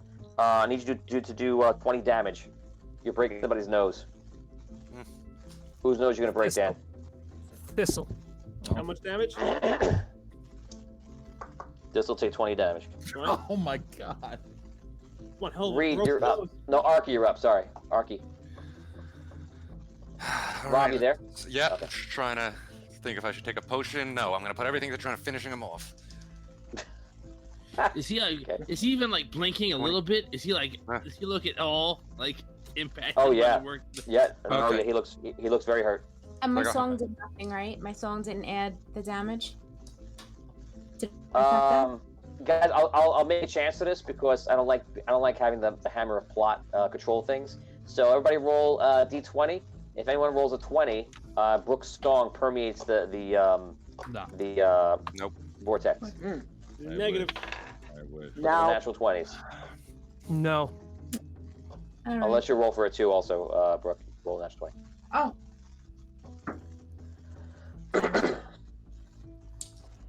Nope. Okay, 17 damage. 17 damage. You shoot him. Yep. Rob, do 10 damage to somebody. Hogar. Holgar, you get a scar on your face, 10 damage. Reed, you go. Hit him twice. 26 to hit. And 25 to hit. That's a hit. But before all of this, oh no, you don't. By the red knight, I smite evil! 179 in total. Wow. Oh, Jesus. Wow.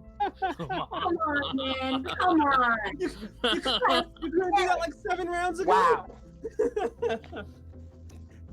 I had to gotta test the save water. that. Gotta see if this guy can actually be damaged and want to, all over the place.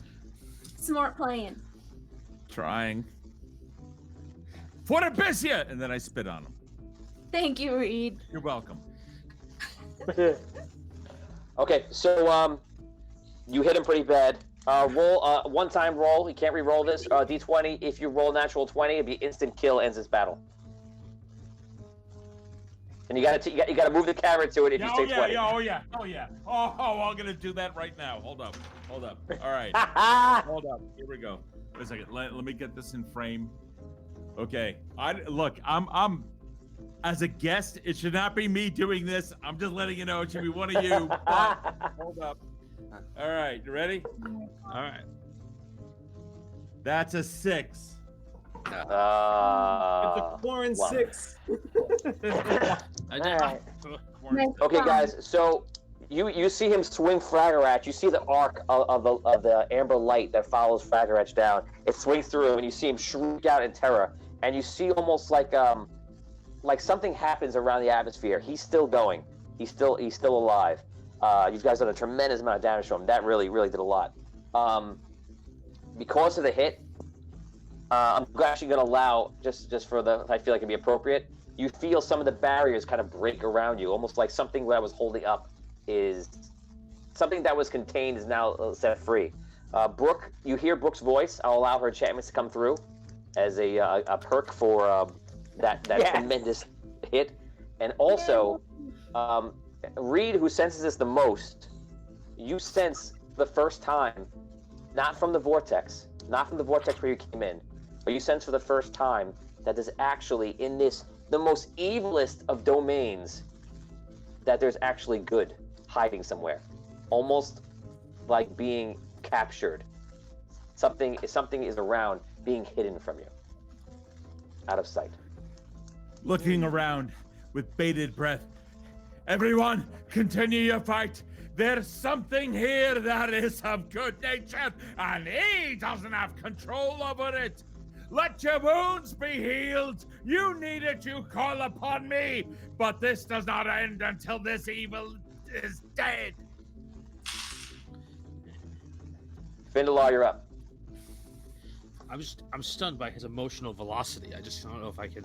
That's why we put you right after him. I appreciate that. You have to be like, okay, I take my stapler. When I do my spells next. Okay, I'm going to burn the necromancer's house down. Yes. Just cast the spell. All right.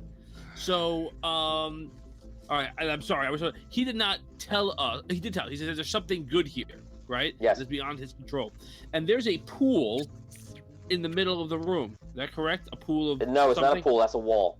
That's what I was saying before. Don't get confused by that. That was a wall. I thought you said there was blood on the temple on the temple.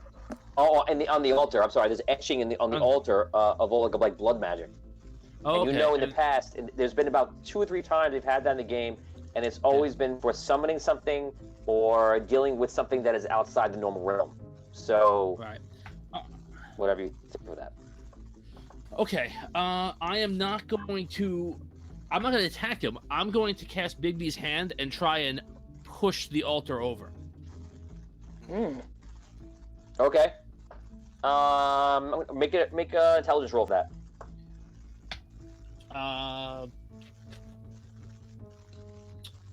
21. Okay, your large hand comes out in this form of like a green spectral hand. It shoves the altar. Poof, it spills. The blood spills, and you hear him shriek out like "No!" Like he kind of runs around in anger, and he gets even more violent and starts re-attacking you guys. But he definitely is upset about what you just did. I'm glad I got him mad. It's probably going to be beneficial to us. All right. You definitely got him mad. Thistle, you got. All right, so my first attack was a 15. Second is 24, and then a 22. So okay, 20 is above hit. All right, so second attack does 12 damage. The third attack does 13 for regular damage, and then 14 for backstab. And then I don't know if you want to give me 10 or give me 5 for the sword. Because I only. Well, I'll give you 5. Oh no, it's okay. Give me a 10. No, I won't take it away from you. 4, 5, 6, 7, 8, 9, 49. Okay, you hit him. Put a dagger in somebody's back. Who's going to be? Say, I put the dagger in the back of who? I put the dagger in the back of Finn. Oh. All right. Yeah, I have no idea how much damage you got, buddy. Sorry. It's all right. I didn't say how much damage, right? No. No. It's gonna be 20. 20? Sorry. Okay, Necromancer goes. Tony, you broke up. You see him almost. I didn't hear. Oh, sorry. Sorry, you broke up. damage. I didn't hear the damage. Okay. 20. Okay. You see the Necromancer speedy Palpatine around the room, like blare around and slash everybody with his blades he has. He's in like a violent fit. He's like attacking everybody with like lightning speed. I'm gonna do 2 attacks on every person. Starting with Damien. Tell me your AC. It's 21 actually. Okay, you got 1 hit on you. 20 damage around the spot. 20 damage. Okay. Make a Constitution save of 15, please, and we'll come back to you at the end. Holgar, I think you have a 19, right? 16 is my AC. 6. Holgar, 18, and the higher one. 32. Reed. What's that? Armor class? That's damage to you. 24. 24? Yep. Okay, you have 1 hit on you. Okay. 17 damage. Spin. 14. 2 hits on you. Surprise, surprise. 23. Be right back. 19 damage. All right. And out. Thistle. Just Which armor class? 17. 17. 2 hits on you.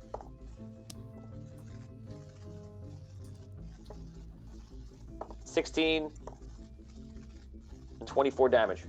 So 40 total. Everybody rolls. Everybody got. Oh, it's Rob. Sorry. Oh.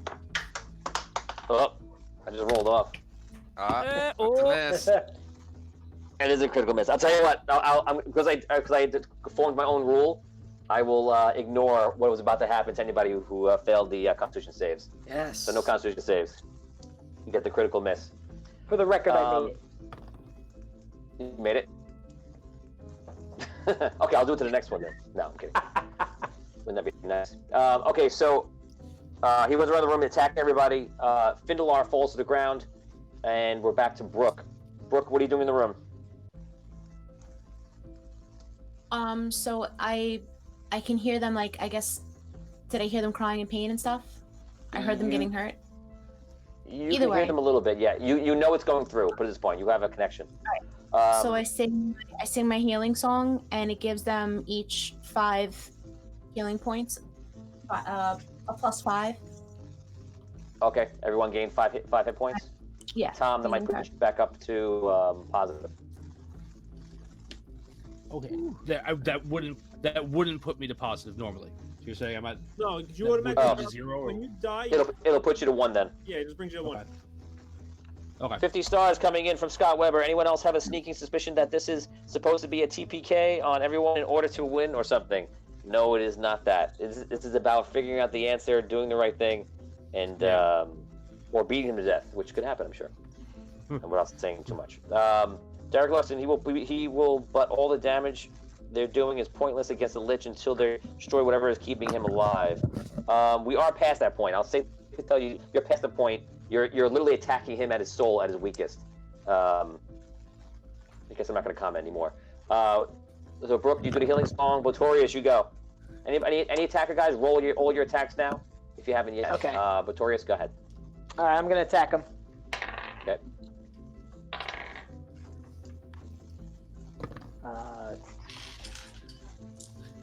So I got a 24, and all right, a critical. All right. First damage is 13. Second damage is also 13. 13. Yep. Hurt somebody, slash somebody. What do you want to do for 15 damage? Oh, I will pick Thistle.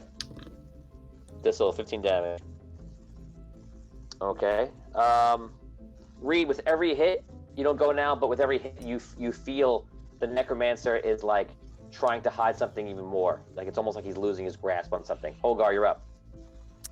I rolled for 3 hits. Are we adding Abyssia's +6 to our damage also? That's fine. Plus You can add one it for one damage. round. She stopped singing it. Okay, all right. So 3 hits were for 12 damage, 16 damage, 18 damage.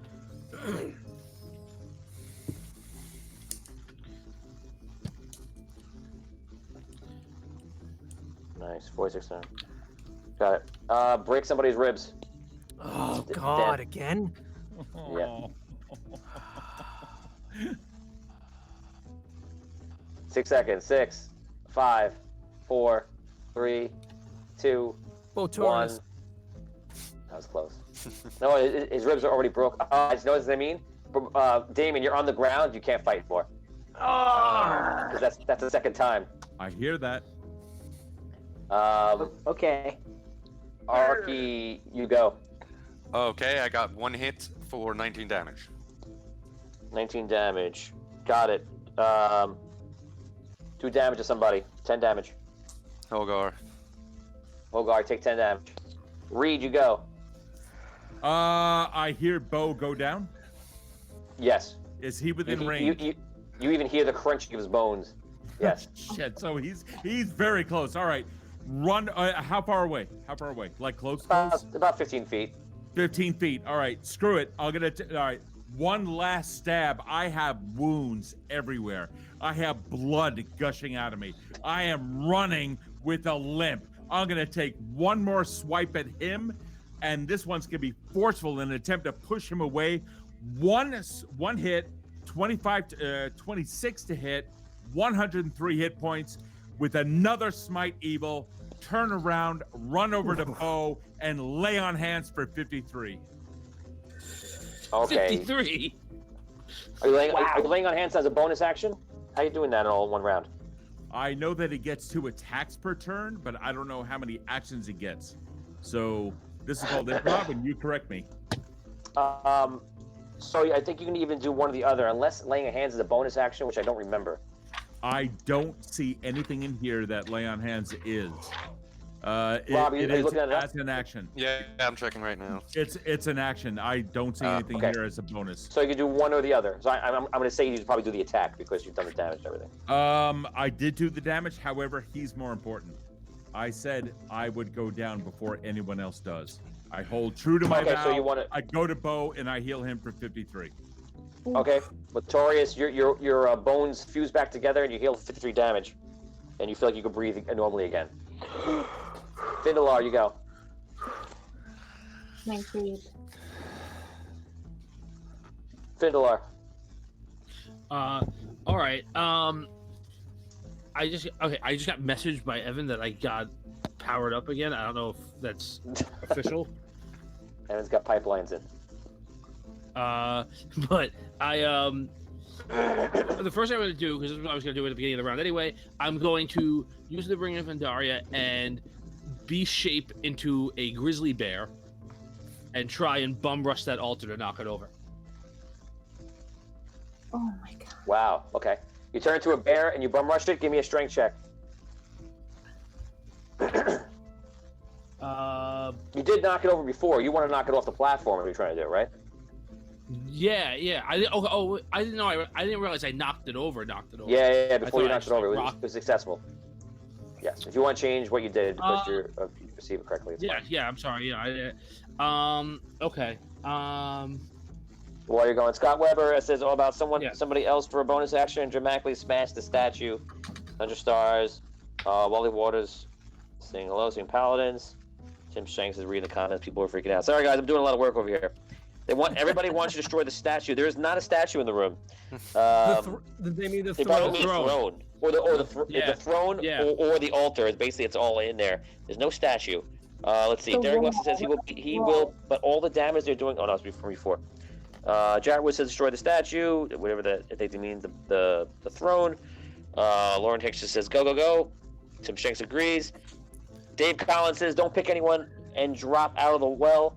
It's the heart under the bridge. Destroy from the outside. They already destroyed the heart outside. Adam Addison says free the lion. Marlon Johnson says that is like 3 bazillion damage. Yes, they're doing a tremendous amount of damage. Kyle Wright says, does Clan's evil on the party exist in this version? Clear the banshees from them. I'm not going to answer that. I can't answer that. Derek Luxon says throw Raphael into the well. He's not there, but maybe they would do that if he was. Something that dense must be capable of destroying the Lich. That's amazing. Tim Shanks says David Collins has it. Drop out. Lauren Hicks says you're amazing, Steve. And that is it. Those are the comments, guys. Scott Weber says the altar. 100 stars. Arjuna says, can Raphael appear from nowhere and say, I knew Lichdom is like super lame and wizards that are semi-proficient do it, but I wanted to see it. You guys aren't doing great. Do you want some help? He can't go in. Actually, he could go in. He does have light inside of him, but I think he's outside helping. And Marlon Johnson says destroy the altar. Tom, what are you doing?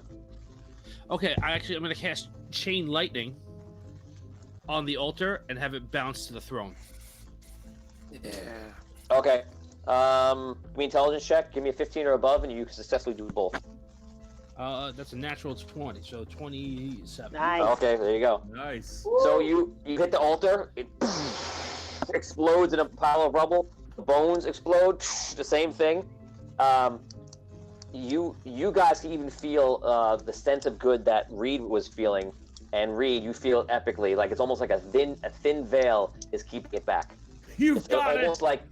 Almost like You've got any sort of trigger would bring the goodness up. Any sort of trigger would do it.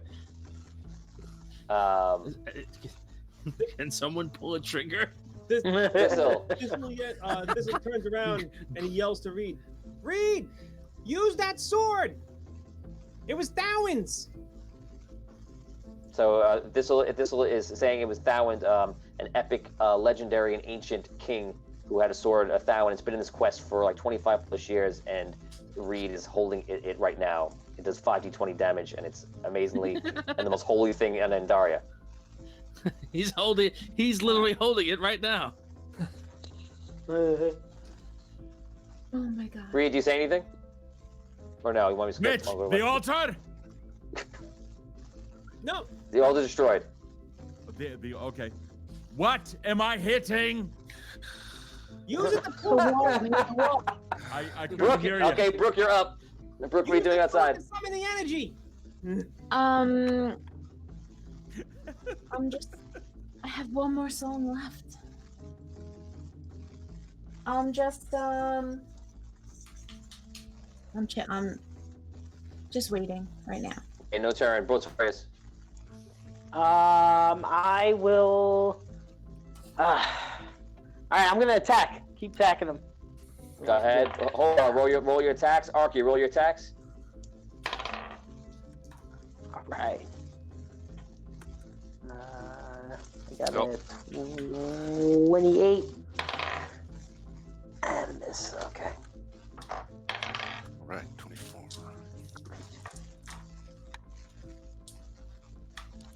11 damage. 11 damage. Holgar and Arky, while you're rolling, I'm going to go ahead to Reed. Reed, what do you want to do? What am I hitting? Use the sword to summon whatever's here. By the greatness and the goodness that is here now, I call you forth. Boom. Okay. You say the name of the sword? I didn't. I'll give you 20 seconds to give me the name of the sword, and then Fragarat! Fragarat, okay. Okay. I said it. It's distortion in the mic, all right? Yells Fragarat. You stab it in the ground, and you see like a light energy, like an energy wave, like and go out, and all of a sudden everything goes dark. You look around, you see nothing, and all of a sudden you see Fragarat light up. It's the only thing in the room. For probably about a good probably about 5-10 seconds, you don't see anyone else in the room with you. It's just pitch black, and you're really just confused. As soon as it happens, not even 5 or 10 seconds, within a quarter of a second, if you allow me, I will use the aura of light from the lion's teeth, create that aura protection 30 feet, block dark magic, and I will repel darkness as a 20th level paladin for also 30 feet via the shield. Okay, so in the weird state of darkness, with the only thing lit, as I told you, you hear him call out a couple of more prayers, and you see like a wave of light emanate from Fragarat and through Reed, and go like a sphere, and go out, and all of a sudden, next to you, you hear I'll say this, you hear something instead. You hear something in the room, and you hear. Can you remember where your journey started, heroes? I heard your worries aloud, and to yourselves inward. You wondered if you were worthy, and will you make the wrong decisions? Let your final lesson be to always trust in each other, and to know the difference between worthiness and true power. Do not see the creature as nothing without his one weapon, the dark, fear, a false and temporary power. You hear the necromancer. You said hit like his voice, and necromancer sounds like very like bated breath. You are too late, old man. You are in my domain of shadow. I don't know why or how you came here, but this will be the last of your days. You are a mere projection and cannot withstand my domain. On the contrary, necromancer, when the rod was shattered, its light and everything inside was brought in, including myself and the heroes. And you see the heroes of the rod all appearing on the outskirts, the wizards. You see the skeletal warrior, everybody, and you see the necromancer kind of like on his like last legs, just reach out and he pulls like his dark creatures out from the outer limits of the area, and they start rushing in to try like as a last ditch attempt to start attacking.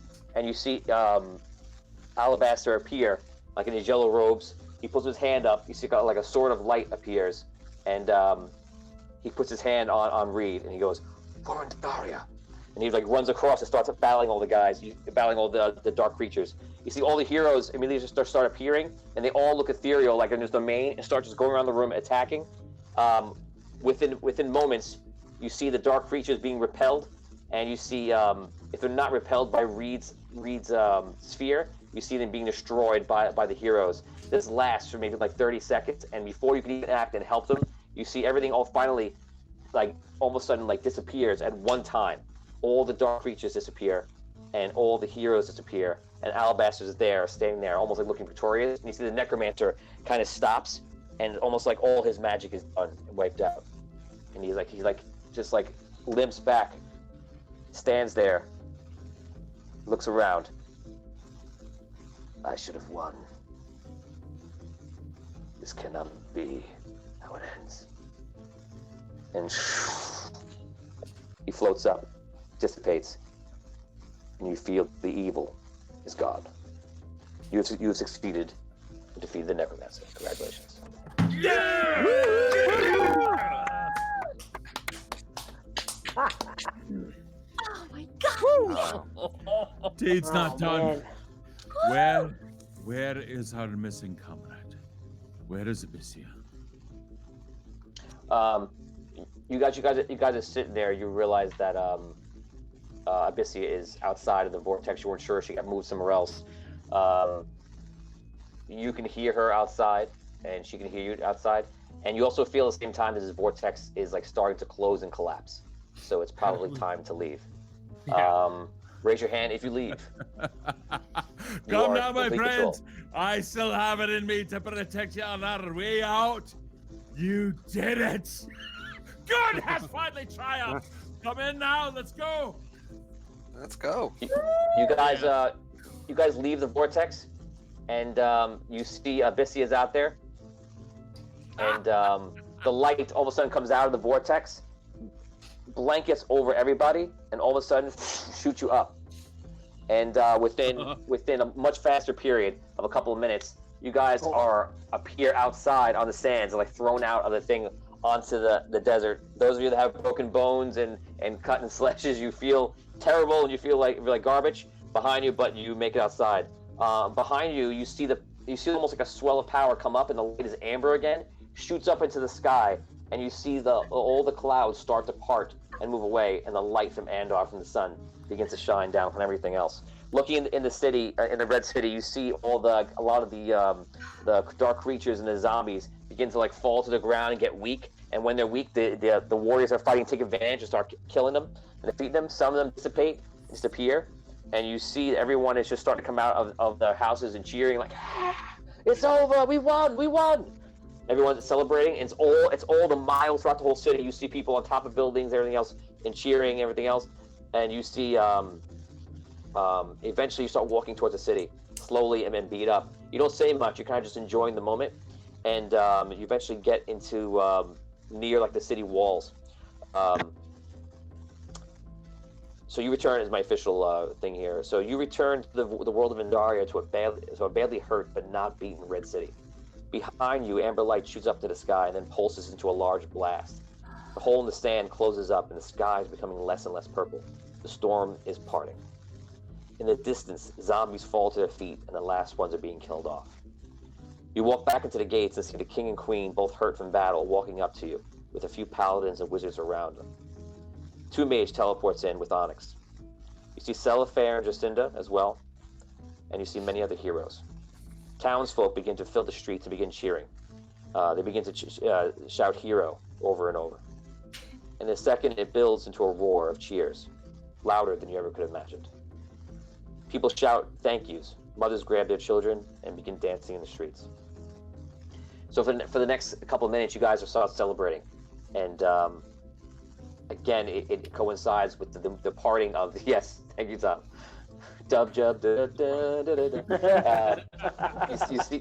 You see the clouds are parting. You see the sun coming in, and for the first couple of minutes, you guys are just like smiling, and you're walking to the city, and it's almost like you're having this like moment where you're seeing each other for the first time, the king and queen, and then like you've done it. You've successfully made a journey from the very beginning of people that were just involved in the story, and you've completed an entire quest and the things that you've gone through and sacrificed.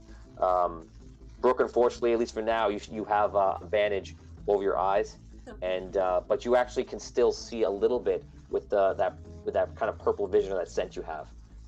It's kind of there in some kind of reminiscent way, or a shadow of what it was. So you kind of have like almost like a sense of seeing everything else. All of a sudden, and we're going to end right after this, all of a sudden you see a worried expression in the king and queen's eyes. Someone shouts out and points behind you, and you see a dark creature. Some of you see a dark creature running from a Red City knight with a blade, about to impale Thistle Lightfinger Burr. Now, inches before the blade lands in Thistle's back, a dagger flies out from one of the sides near the crowd, and the dagger bullseyes into the head of the creature, and the creature falls lifeless to the ground. You look over to see who or what threw the dagger, and you see a man standing with his family with the biggest and happiest expression on his face. Hey! Lightfinger Burr!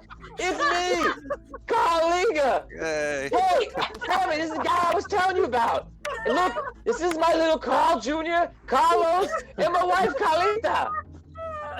And the camera pans up and goes over to the sun, and that is where the campaign of the Crystal Rod ends. Congratulations, guys. Guys, 2 full seasons, and guys defeat the Necromancer, and you finished the first campaign of Audio Dungeon. Congratulations.